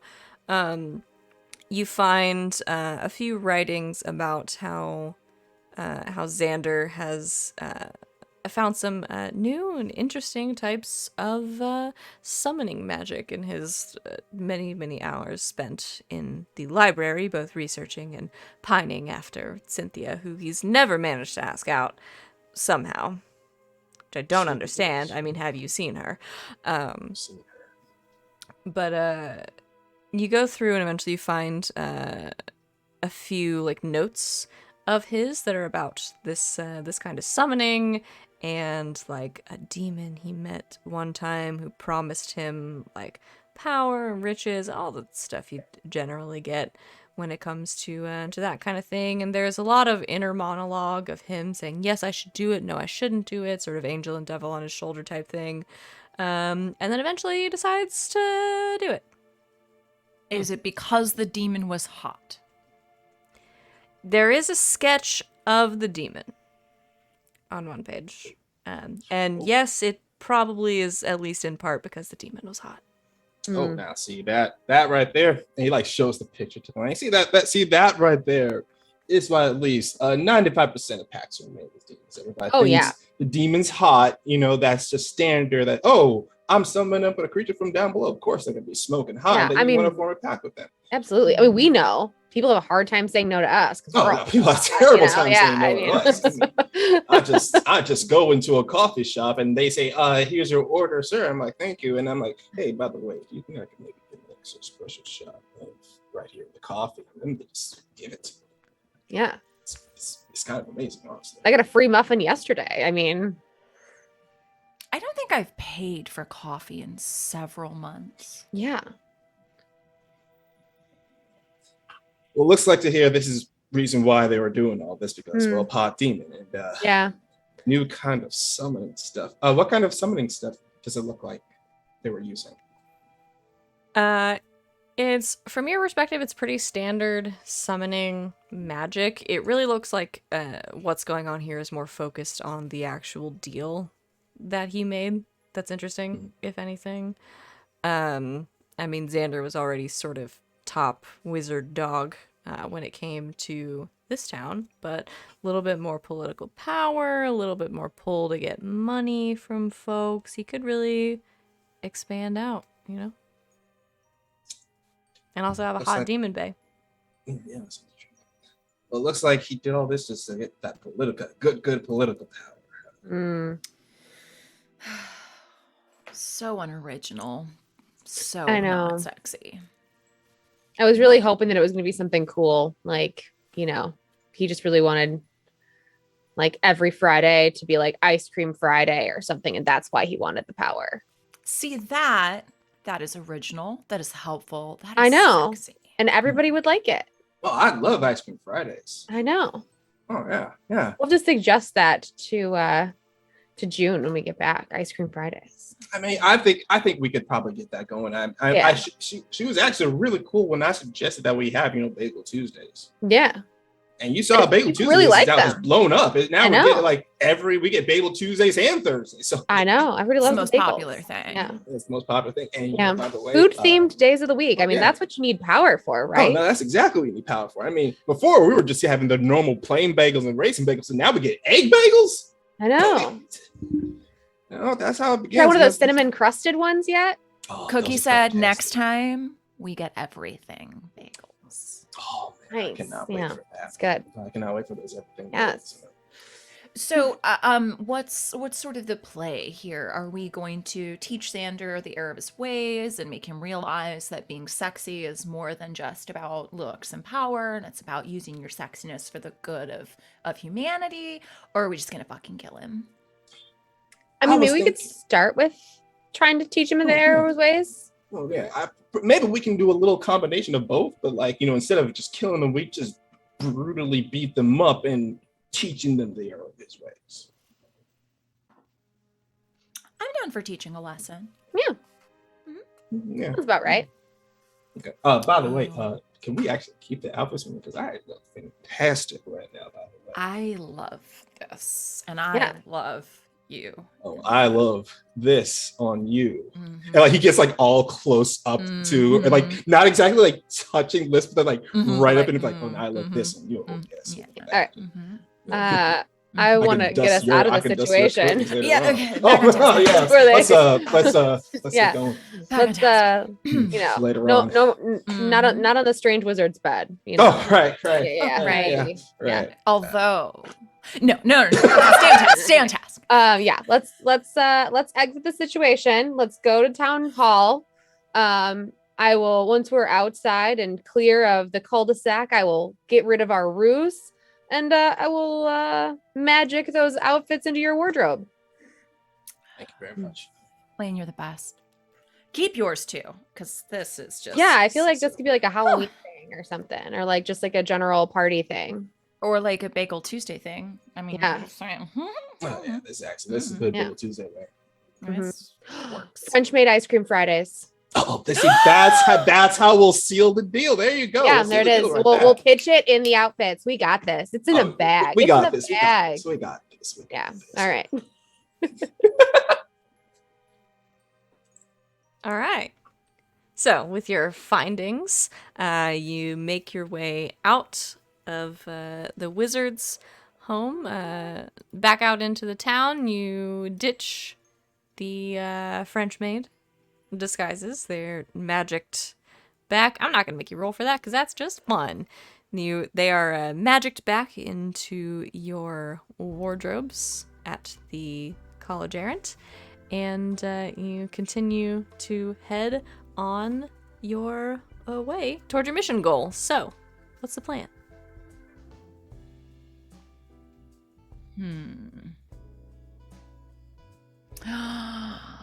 Lane, Yes. you have to pretend you're Cynthia. Oh, I haven't done a glamour in a long time.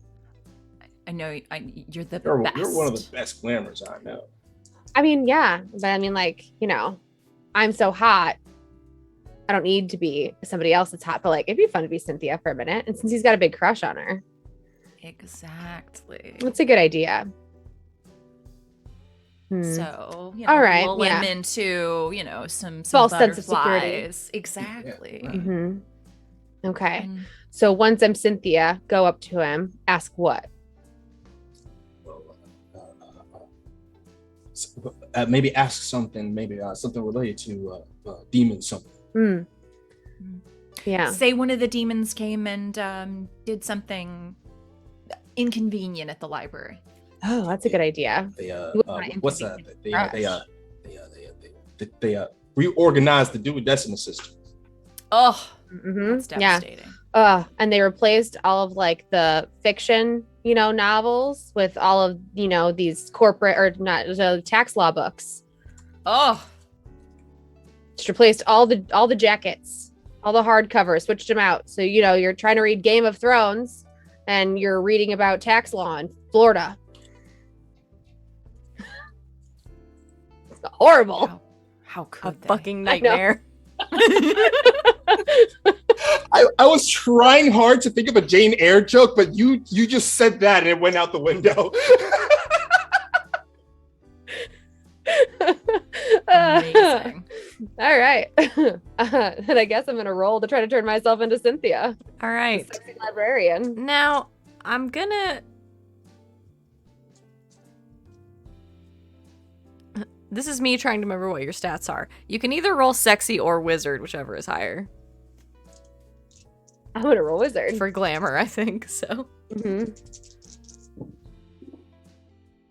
2 5s and a 3.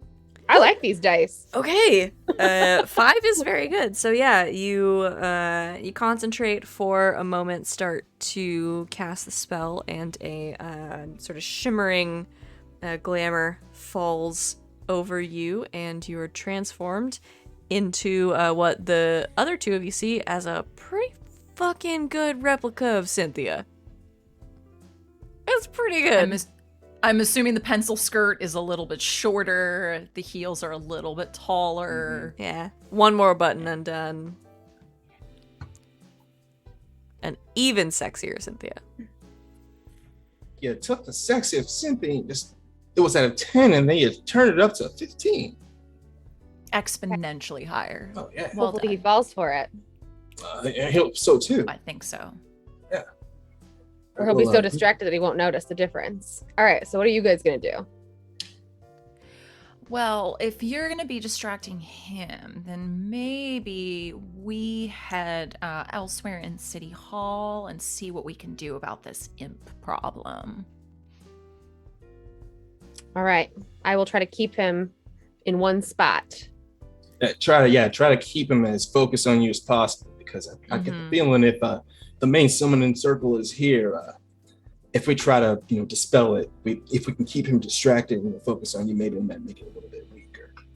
Okay. And again, we are on a mission, so whatever you need to do. Oh yeah, to for the keep mission. him distracted. Right, for the mission. And if For the mission. if it means that myself and Quinn will have to go downstairs and make out just to activate that summoning circle, well, So be it. so be it. Yeah. So be it. Yeah. Wouldn't be the first time. That wouldn't be the first time at all. 3 out of 4 times we didn't even need to do it. It's No. true. All right. Although the one Part of time your we process. did was pretty intense. Mm-hmm. All right. Let's go. I'm gonna go find this guy. Wish me luck. Good luck out there. All right. So Quinn and Jericho go off, sneaking about. And Lane, you make your way up directly up the front steps to the large front doors of the city hall. It doesn't take you long to find Xander. You make your way in, and very quickly you see the last few sort of city employees are cleaning up, packing up all their things, getting ready to go home, and Xander is sort of in the center of the room near a big seal on the floor that it probably is very symbolic of something, sort of posturing and leaning on his staff, sort of barking out orders, but he stops as he sees you enter, eyes sort of brightening, standing up a little straighter, and he says, Cynthia, so kind of you to come see me at work. Xander, you sure you can't do anything about this pest problem? They just wreaked havoc all over the library. They did. Oh, my Mm-hmm. darling, I'm so sorry. Yeah, they changed out all of the fiction book hardcovers with tax law hardcovers. I'm sure that was just terrible for you. I'm very stressed out. Well, we're doing everything we can here at City Hall, where I work.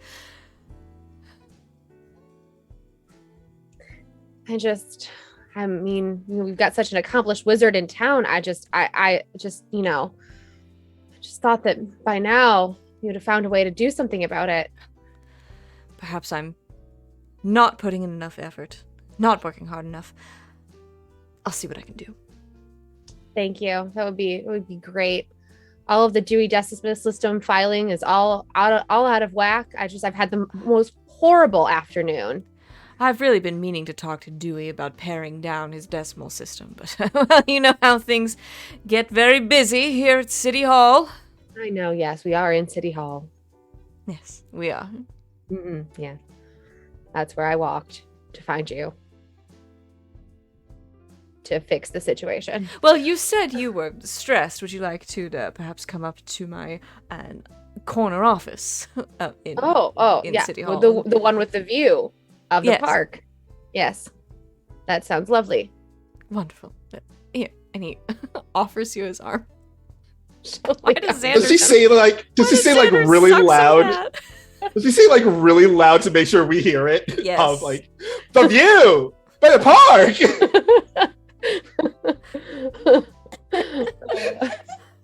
And he leads you very, very dramatically up some stairs and to his corner office. In the meantime, the other two of you are getting up to some shenanigans, I assume. Yes, hijinks. Looking for a can summoning we- circle. Yeah, can we, like, given that we kind of have a general idea that, like, the imps and everything are in this area, could we, like, hone in on that somehow with some Oh. magic. Oh, I think I got a spell just for this, darling. And I would like to summon a hellhound to track down these imps. Okay, go ahead and roll wizard. Roll me some wizard. It's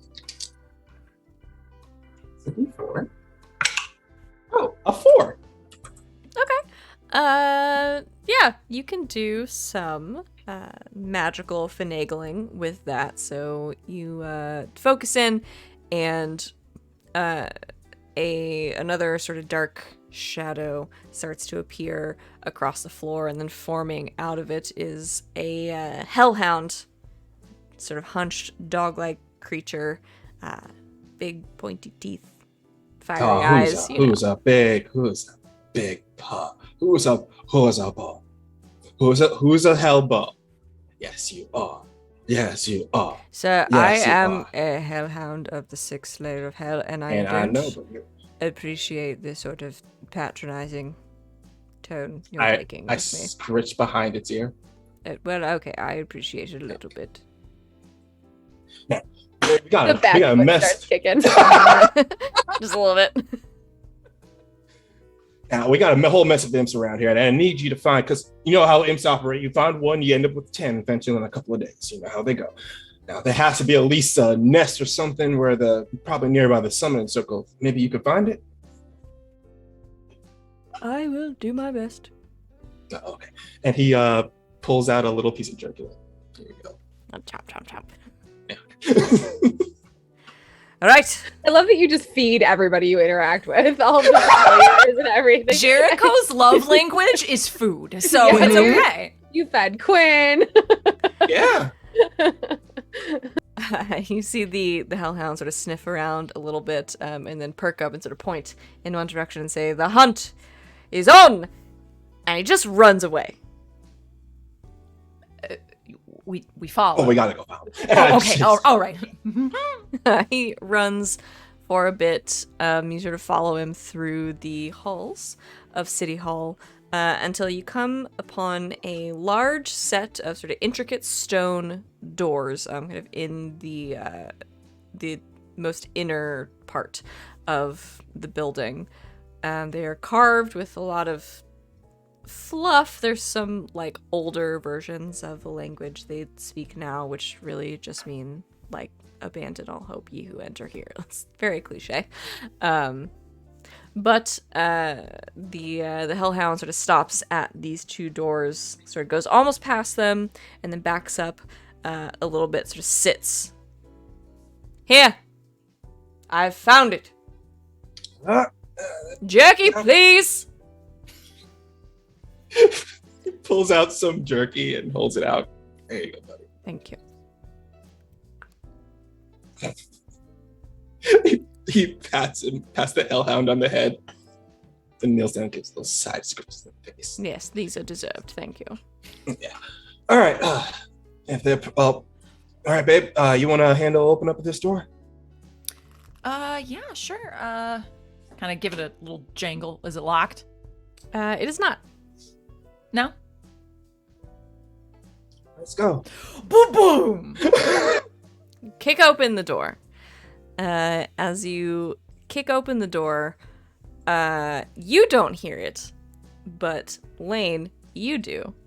Up in the office of Xander, you hear a very quiet sort of ringing, almost like an alarm, start to go off. And Xander sort of turns, sees like a flashing light on a panel on one of the walls, and says, "Oh, that's strange." She's gonna just like grab his arm, be like, "I'm so stressed. How about that drink?" I'm gonna have you roll sexy. Love these dice. It's got a 5 and Okay. a 1. That's great. So you roll a 5. I'm never using any other D6s again. Seriously. These are great. He looks to you, still disguised as Cynthia, looks back toward the flashing panel, sort of hits a button, and then turns back to you. Well, sure, it's nothing really. I mean, you have so many people to take care of these things for you, being so powerful. You're absolutely right, darling. I don't know why I ever doubted you. I have many options to drink. Mhm. I'd prefer the scotch myself, but if you'd like something else, I can fetch it for you. Well, I guess it depends on what you want. Because, wine makes me a little flirty. Tequila makes me a little wild. And scotch would be the thing that makes me, relaxed and chill. Tequila it is then. Starts to walk over to the liquor cabinet, pull out a bottle, pour a couple of shots. Such a tool. I created this man, and I hate To be him. 100% fair, that's exactly what all of those alcohols also do to me. Yeah. So Oh it's yeah, just- 100%. This Oh is real no, life. no, fair. Yeah. Yeah, Fair, this fair. is real life. This is, yeah. This is real life. He, We should definitely drink tequila together. yes. Uh, He Holding Rachel to that. Anyway. pours a couple of shots of tequila, holds it up. Cheers, darling. cheers. Just gonna And- knock it back. You begin to shoot tequila with Xander. While that's happening and he's completely ignoring the silent alarm the other two just set off, Quinn and Jericho, the doors open and you make your way inside. I don't really have good music. Just do the wizard music again. You make your way inside and you see what is essentially functioning as like an inner sanctum here of Town Hall. You make your way in, you see some shelves on either side filled with books and papers and all sorts of different writings and things. Nerd shit. In the center of the room, there are a few glyphs that are carved into the stone. There are some on the walls as well. And in the back, there is what looks like a seating area. There are a few like large plush chairs and a couple of tables off to one side, like a reading area of sorts. It's dark in here. You can sort of make out these shapes, but everything sort of past that is cast in shadow. Definitely looks like it. It looks like a standard inner sanctum around here. Books, plus chairs. One chair larger than the rest, as you can sit down and lord or whatever people he let in. The usual stuff. Should we brighten it up a little bit? Oh, I think so. And he takes his chain and he like wraps it up. He holds it up and it just like engulfs in flames to cast the light. And she holds up her mirror to reflect that light into all of the darkened corners of the room. Okay. The two of you together sort of light up this room. You make your way around, kind of reflecting this firelight, making sure you can see everything. Until eventually you make your way to one side, and in one of the chairs that has been sort of pushed off into one corner, you see like a silhouette, and you see a little bit of movement.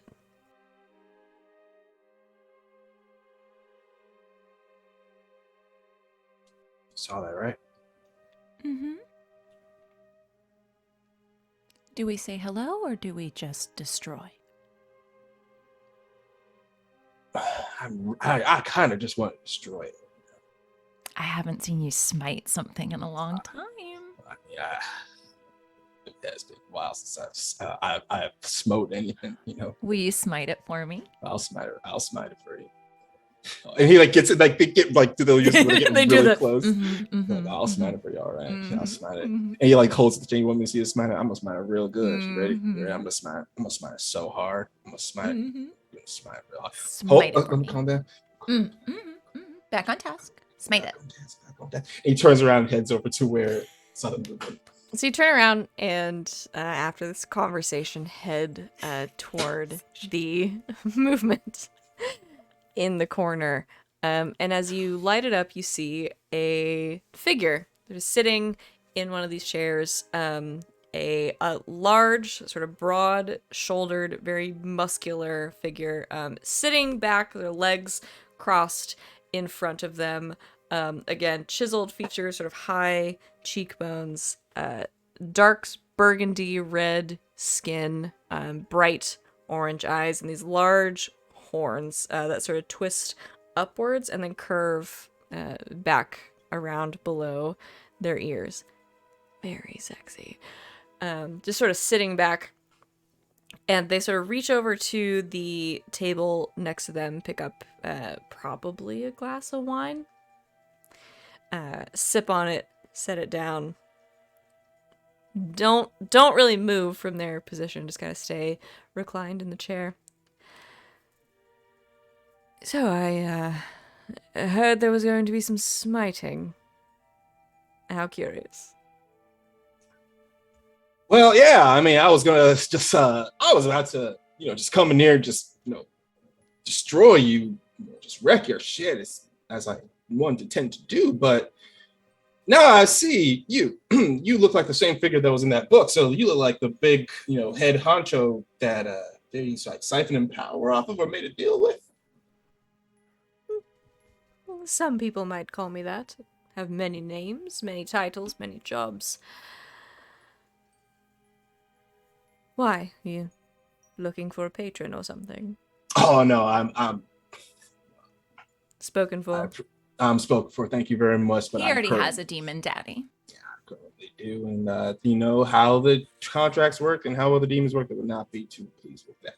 But what I am here is to find out what kind of deal this guy made with you, because if you notice, you're causing a bit of trouble around this town, and well, we got to put a stop to it.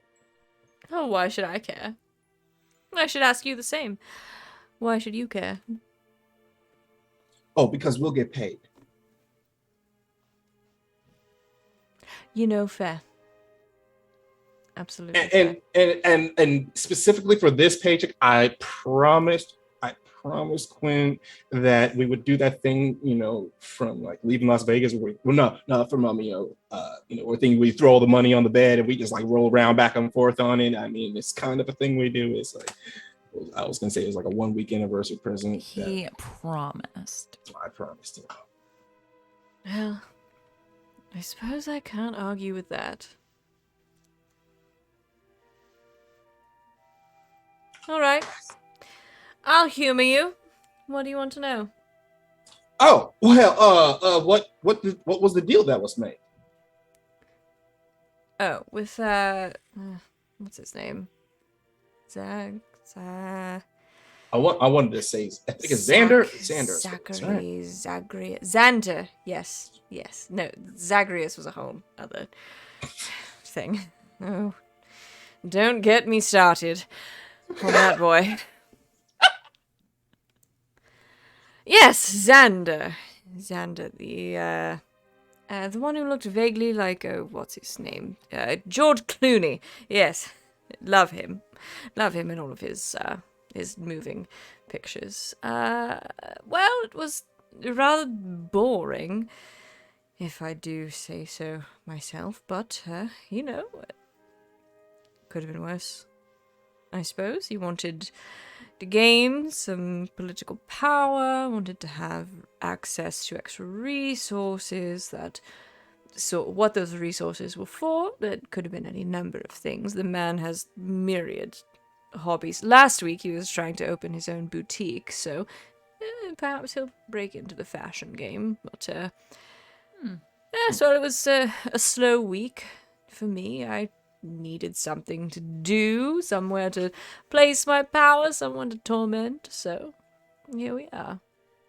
Well, it sounds like to me this guy has a lot of untapped energy to really, well, not untapped creative energy, maybe just untapped executive energy to where he wants to, develop his own business or something. But he decided to rely on you and use dark powers for political power. And Yes, gotta well, say that's- some people work hard and some people do it the fun way. It is pretty fun. I'll tell you that. It is really fun, man. I have my patron and I have not looked back.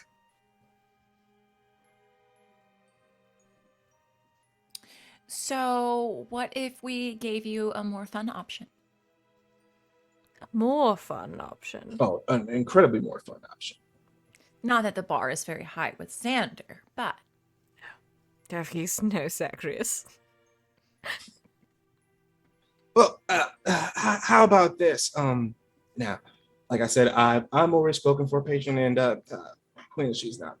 Quinn, are you the type that would like to have a demonic patient, or are you happy? that's with kind of what I was thinking. I mean, it's not necessarily my like regular style, but looks the demon up and down.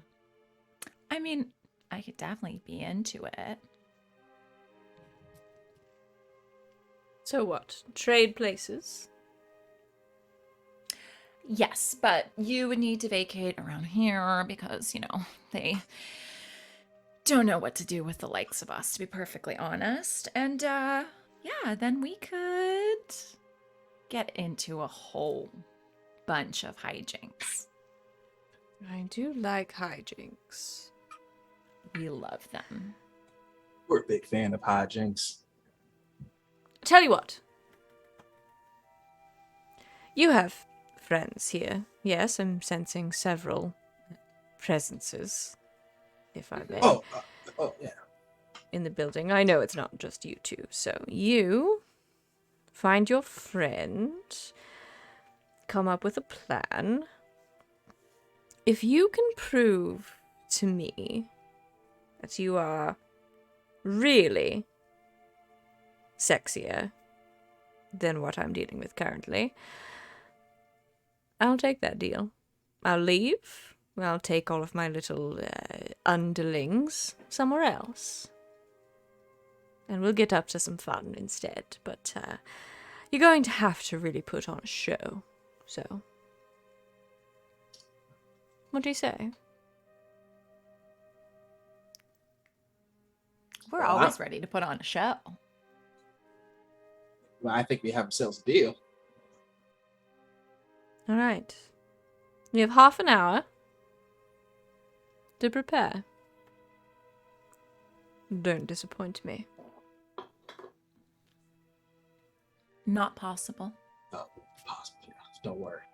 And I think I got an idea of what we're gonna do, but we got to find the others. All right. And gonna head upstairs. Gives the demon a wink. What's your name, by the way? Well, I can't tell you that. You'll have untold power over me. What can we call you then? You can call me Zed. Well, Zed, pleasure to meet you, and I'm looking forward to working with you. Indeed. See you soon. Struts back to Jericho. The two of you head upstairs, where I would love to know what is happening. A good music choice. So at this point, I think we're on our probably fourth shot, and she's just hoping he's gonna like God. pass out. Maybe he doesn't drink a lot, and she sure does. Biker gang things. Okay. It's like a walk in the park. And she's hoping that like he's gonna get like really drunk and just fall asleep. Okay. Sitting on the couch, trying to be sexy, stroking his arm, asking him lots of questions about how powerful he is and what he does at City Hall. Because men like him like to talk about themselves. Am I right? Oh, boy, do they. He is loving it. That is just a reality that you don't have to roll for. Yeah, he's loving it. Keeping him talking and feeding him booze. You do so, and I think just about the time that he is sort of falling asleep, passing out on the couch in his office, the other two of you, Jericho and Quinn, you make your way upstairs, maybe knocking on the door a little bit, peeking in, and Lane has this man fully drunk and passed out on a couch. Good work. Good work. So we think we have a plan. I'm gonna get my own demon patron. I'm so excited. I've been shopping around a little bit, you Yeah. know. Was it the one that like we had the picture of? Yeah. Hot. Right? Yeah. Okay. Okay. But so we sort of have to like prove that we are far more sexy and worthy than Okay. that one. Well, that's easy. I mean, yeah, because we pretty much found out that it's pretty much a unified thought that he's a tool. Okay. Well, yeah, definitely. He's talked about himself for like 45 minutes. Boy. Mm-hmm. Yeah. So I'm thinking maybe like we could start with some like bike tricks, and then maybe like beat the crap out of some of their imps in like the hottest way possible. Just, you know, sort of just like a myriad of things. Okay. Yeah. Yeah. Do you want to beat him up too? If it comes to that? I think it's going to come to that eventually. I mean, he's yeah. probably going to wake up eventually, Okay. and then he's going to, you know. Yeah. Yeah. Okay. All right. Yeah, that sounds easy. Let's do it. Let's do that. Okay, great. So I'm just gonna like put a little pillow under his head. Okay. Is he like passed out, snoring at this point? Yeah, he's asleep. He's full on asleep. You know, I don't like him, but I'm not cruel, so I'll put a blanket over him. Okay. Like tuck him in. You're a decent, sexy Yeah. wizard. Yeah. Yeah. You stay there. We'll kick your ass in a little bit. Sweet beans. All right. And we'll exit. So, And I'll drop my Cynthia glamour when we get outside. Yeah, so you exit the office. Lane drops her Cynthia glamour and becomes her normal sexy self. And you go grab your bikes and then make your way back into the inner sanctum. That's my understanding of the plan. I mean, if it's really big, Yeah. then sure, we I can mean, do it's- like I mean, yeah, it's big enough for bike tricks. Okay. Can we say this? I'm thinking like, okay, so maybe this building is old enough that it used to be like something else. So maybe it was like a bank. So maybe this is like bank vault situation. So like the walls are like we could do some Rounded. serious like bike tricks, Mhm. like round. mhm, Okay, Tony mhm, Hawk. mhm, mhm, mhm. Yes, we're doing that. Okay. So, you go out, grab your bikes, straighten your cool jackets just enough, but not too straight. Mhm. And then ride your bikes up the stairs, into City Hall, down the hallways, around the spiral, and into the inner sanctum. Zed is there, sort of sitting in the same chair, sipping the same glass of wine, maybe? You're not sure. It's colored vaguely like wine. As we make our way like in, I want to like cast a spell to make the exhaust that comes out of our bikes like rainbow, like smoke, lightning, you know what I mean? Like it sparkles. Like I just want it to like look really cool. And since like Quinn is like the one who's like trying to get the demon daddy, like want her to like be at the front where like her wing people as we come in. So her stuff is like sparkliest and Yeah. like, you know, it's like everything's very Cascading shiny. Yeah, it's diamonds. cascading down. totally. She's got like some like, you know, sparkles like coming off of her as well. Okay. Roll wizard. Not Okay. not because there's a chance of failure, because I want to see how good you do it. Ooh, Can I I only roll got also? a 4. A 4. That's my highest. Is a 4. That's pretty good Not bad. though. That's Yeah. still like pretty good wizard shit. So yeah, you accomplish this task, and it is sparkly up in here. Everything is so shiny.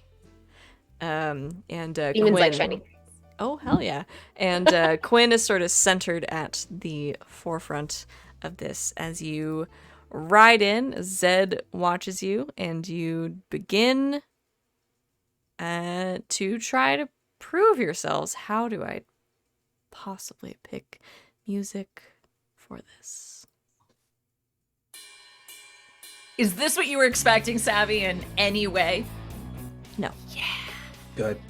But I did have a song prepared that's called Glam and Roll, just in case. And it's this one. So buckle up, motherfuckers. What do you do?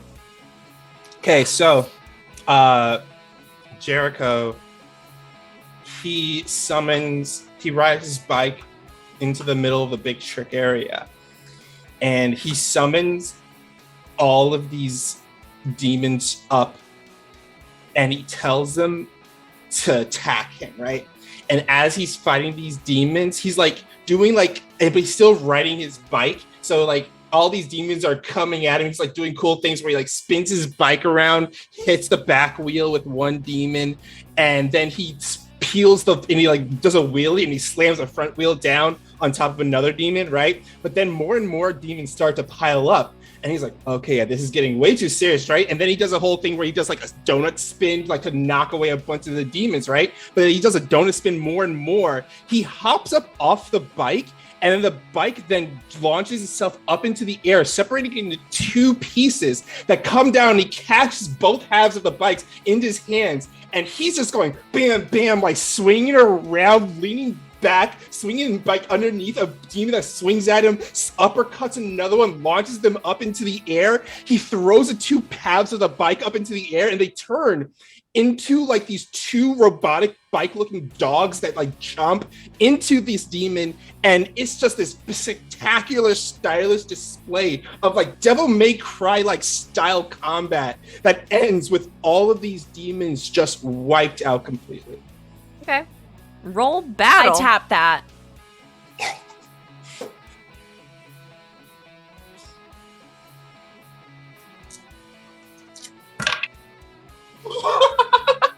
I got 2 6s and a 1. Of course you did. This game is rigged. That happens. And you finish off that incredible display, I think, with taking the two pieces of the bike, and as the final imp, sort of larger and meaner than the rest, with bigger horns and bigger teeth, you sort of just take the two pieces and crunch, bring them together, smash it, and put your bike back together and mount up again. And Zed sort of sits back in the chair, sort of crosses their arms, reaches out, takes another sip of wine, and almost imperceptibly nods in approval. All right, you two, one of you two up, and he. Yeah. Lane, alley-oops. Oh, again? I mean, it's the best. Okay. Sounds good. All right. Taking her rift shield off of her back, she sets it on the front of her bike. And with another crowd of these imps around, just starts doing loop-to-loops and bashing into them on the front of the shield, which will rift throw them toward Lane, who can then show her stuff. But just like actively throwing them in Lane's direction, while like literally doing loops like off the ceiling, off the walls. Yeah. Okay. Love that. I'm gonna have you go ahead and roll battle. Yeah.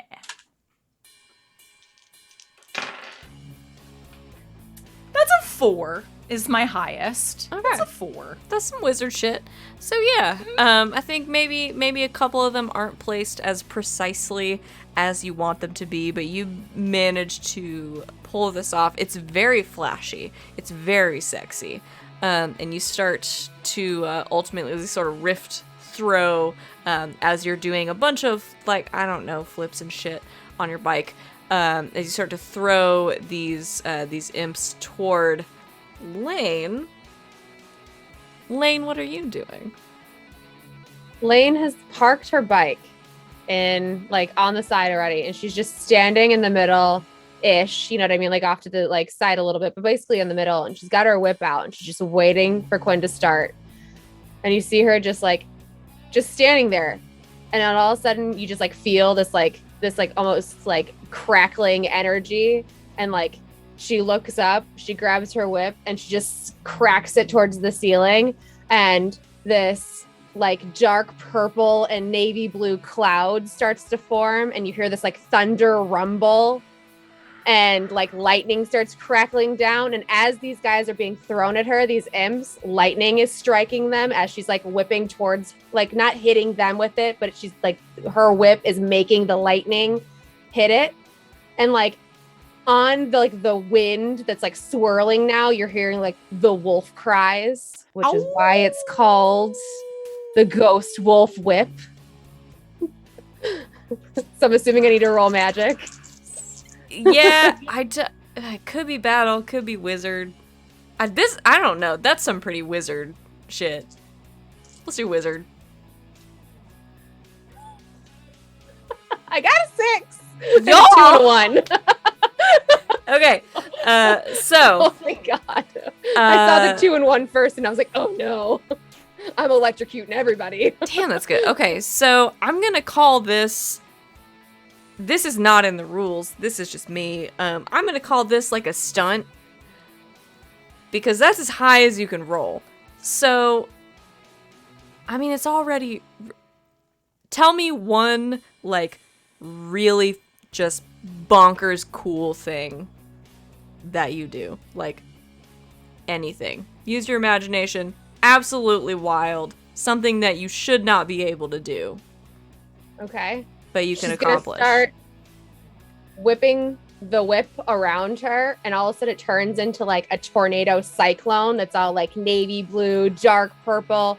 She like literally turns into like this sparkly lightning crackling tornado in the middle of this atrium. Wind is just whipping everywhere. Wolfnado! Yeah. Yes! The walls are howling, and the remaining imps that are standing around just get like whipped up into it and just splattered against the walls. 110%. That is incredible. As Lane sort of finishes off this battle with incredible form. I don't know that any of you have ever seen Lane like this. I mean, she's powerful, but holy shit. Jericho is just. He's That like was incredible. applauding. That was incredible. That was incredible, Lane. Dang. I mean, I knew you were skilled and capable, but woo! Thanks. So I'm good. working on that one. So good. Oh, She real good. splatters the last of the imps against the wall. And I think you just hear from an armchair that's only like half turned toward you, just kind of a.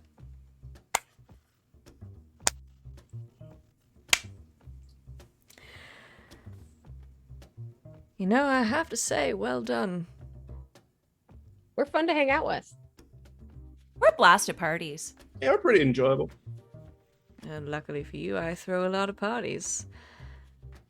So, if you're interested, I could perhaps move my business to another town. And, Quinn, we had a deal. Jericho, you're spoken for. Lane, if you want to, I don't know, get in on this. I'm looking for a couple of competent people to carry out my will on this plane. The perks are incredible, you wouldn't believe. Well, I'd have to see a written contract and read it first. A smart girl. But I'll I think like about it.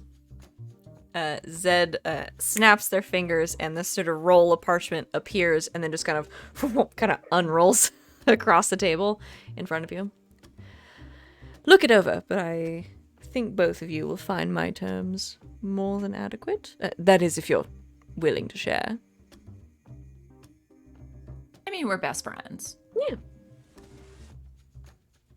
All right. I suppose I'll bid this quaint town goodbye for now.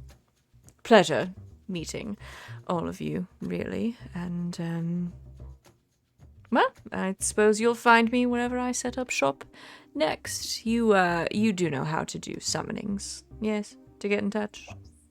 Oh, yes, of course. Right. What's your favorite soda? Oh, Surge, obviously. Naturally. Just making sure. And candy? You know, I go back and forth because sometimes I'm in a sweet mood, sometimes I'm in a sour mood. So I suppose I'd have to say Sour Patch Kids. Sounds good. Excellent.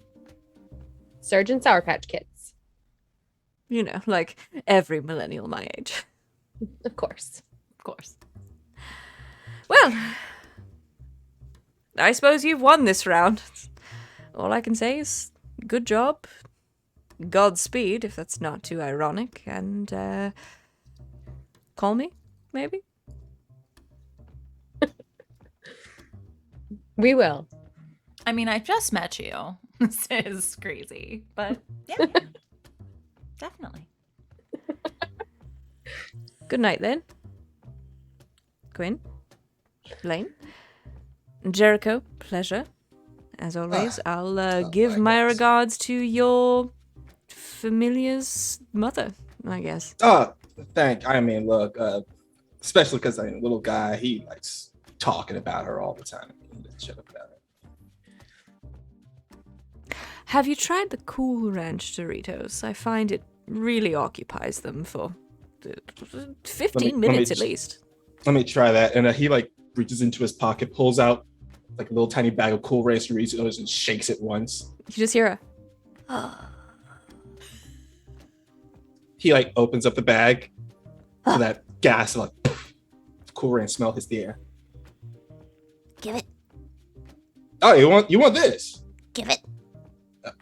He sets it down on the ground and backs away from it. there is a hellish sort of crunching, sucking, terrible, horrid sound. It's not sexy. But it is Cool Ranch flavored. Hey. As your familiar inhales a bag of Cool Ranch Doritos, and Zed stands and sort of waves lively to you all, and snaps their fingers and disappears in a shimmering cloud of smoke. Just as you hear footsteps in the hallway, in the voice of a now awakened Xander, and all the chaos going, wait, what's going on? Why are you all in here? What is happening in my place of business? Literally nothing ever again. So don't worry about it. Pleasure to meet you. Bye. Look, you actually got off pretty lucky. I mean, we were gonna just like raise the town down and just move along with their business, but he pats him on the shoulder like, hey, "Good luck out there, man." And he heads out. What? I As she's don't walking, understand. like takes one of Jericho's arms, throws it over her shoulder. Yeah.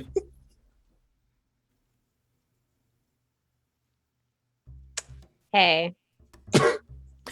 So, Do I know you? oh, yeah, I was pretending to be Cynthia. She's actually not that into you. But there's no possible way you could know that. No, I do know that because nobody would be into somebody that talks about themselves as much as you do. Especially not somebody as smart as Cynthia.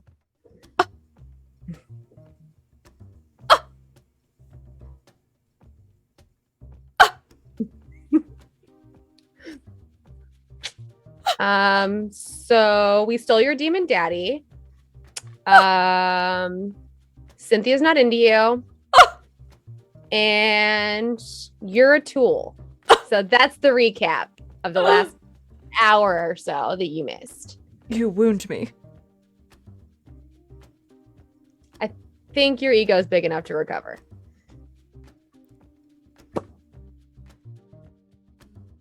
But like, you know, like take up yoga or something. Power should not be your gig.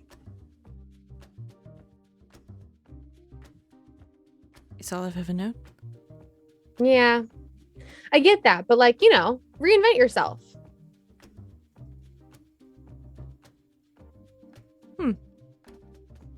Well, I Yeah. do have many hobbies. Oh, yeah, I mean, you could be a chef if you want to. Maybe you're really good at cooking, baking. I'm not. No.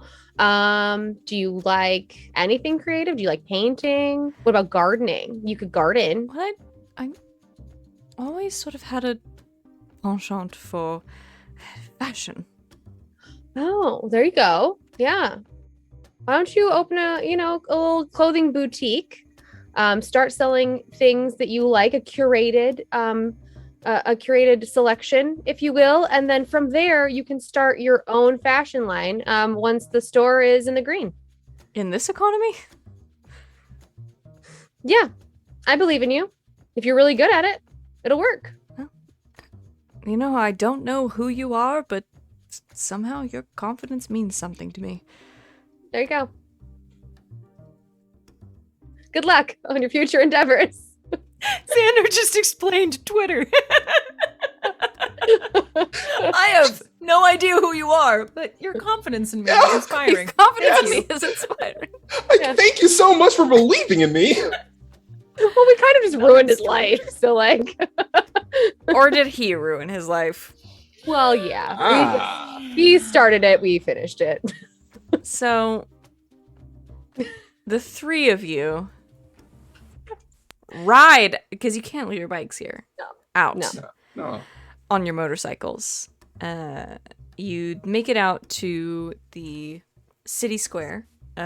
You pop into the market district just before everything is closing to pick up The whatever matching belts. it is, the studded matching belts. Yeah. belts, maybe a hat from the haberdasher, Yeah. something fancy, maybe some more cheese curds. Don't forget Uh, more cheese curds. Cynthia from the library. Mm. Go get a drink. Mm. You swing Do by. Dancing. Okay. You swing by the library, pick up Cynthia, and head to the only bar in this town. But it's more of a club than a bar. You do some dancing, you hang out, you maybe exchange numbers, that sort of thing.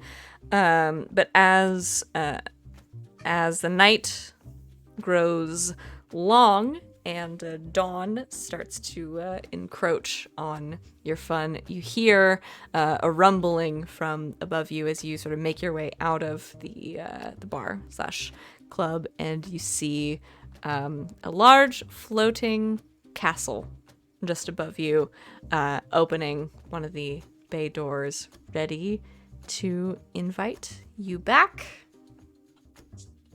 to the college. This is our ride. You understand. It was lovely meeting you. I'll call you soon, Cynthia. Well, you know where to find me. So Mm-hmm. Oh, and Xander should be leaving you alone now. really, Yes. Hopefully we took care of the weirdness. And if he actually comes up with any kind of business ideas to open up a shop, just let him breeze him through the paperwork and just like, get his dream going. Yeah, yeah. This is kind of something he needs to move on. Right. I'm just the librarian, so I have no bearing on that. Oh, well, Well, yeah. But if he comes in for some like research, yeah, exactly. Right. Yeah. Wow. Into fashion, I think is what he said he wanted to go into. Now that his power hungry days are over. Good for him. Good for him. Yeah. You gotta follow your dreams. Yeah, some good old self-improvement. Reinvent yourself, Yeah. Oh. Lane, you really are something. I'm glad you think so. That she is. Grabs Jericho's arm, like wafts into the background and disappears. Like we like. Lane's gonna kiss Cynthia on the cheek, hop on her bike, and ride away into the sunset. And as Cynthia fans herself from her the excitement of her romantic encounter, the three of you hop on your bikes and drive them magically. You hit the nos. The magical nos. You take off like the end of Oh gosh. Grease. Yeah. The flying car. Chitty chitty bang bang. Yeah, no, that's better. Like Chitty Chitty Bang Bang, that's better. There. And High chitty low chitty everywhere you go. like Chitty Chitty Bang Bang with sexy. You Fly fly off into the night, You guys up. get me. back to the college errand, where you get paid. Yeah. And that is where we're gonna end whatever this was I don't know. A wild It was ride. Fantastic is what it was. for the night. I don't think I have any like soup. I'm just gonna leave this music on because I think it's like fun and grooving. Have anything It's a sexier? vibe. It is a vibe. Thanks everybody for hanging out with us tonight on this this Sunday night where some of us didn't have anything else to do, and so we decided to do this. I love this game. I think this game rules. Grant Howitt's one shots are fucking rad, and some of them are sexy. So check out his stuff. He's got an unfathomable amount of games that you can play. So check his stuff out. Love to always credit the people that make the games that I love. So check out Grant Howitt's stuff. He's on Twitter at Grant Howitt. Thanks to my wonderful players for doing this on their Sunday night instead of something productive. I know This what you're was talking about. This is very productive. It's totally incredible. productive. This is incredible. GMs out there, get players like these. I don't know how to tell you to do that. I have no advice for you, but find people that are like this to play games with because they're incredible and creative and wonderful, and you will always 100% have a good time. So let's go around real quick because I'm pushing your time already tonight. It was just so sexy, I couldn't help it. So sex. We'll go around real quick, tell the people where they can find you on the internet to follow all of the wonderful things that you guys do, because you do so many things, starting with Rachel. You can find me here on Twitch at Rachel Elizabeth, where I stream things like Dead by Daylight, Skyrim, Until Dawn, horror stuff mostly. And on LB's channel playing Dungeons and Dragons on Sunday nights. And then wherever else my friends ask me to be, like tonight, because why not? On the Down for Anything front. And I'm really bad at Instagram and Twitter, but those are at Rachel is a mess with a Z in the middle instead of an S. Wonderful. Sid, where can the people find you? They can find me on the internet, more specifically Twitter at Greek Sid, and then on this channel, let's see, I again run a regular game of Good Society on Thursdays. Again, running a game for these fools is a very loose term. I'm there most of the time, and I just sort of try to make sense of the randomness, and it's amazing every time. But this week we will be playing Monster Hearts as a one-shot, because we'll have some people out, so we'll have more announcements about that coming up soon, same time, 9 o'clock Eastern. And then, yeah, I'm here on Fridays, I'm here for Saturday, here on Sundays, and on Mondays, I'm over on twitch.tv/InfiniteRP playing Flames of Freedom for a couple more sessions with my good buddy, Wally here. It's a great time. And yeah, we totally simp for each other in that game too. It's great. So, yeah, come check that out. And Wally, where can the internet find you? Well, the internet can find me on Twitter at WALLE132, just like the cute little Disney robot.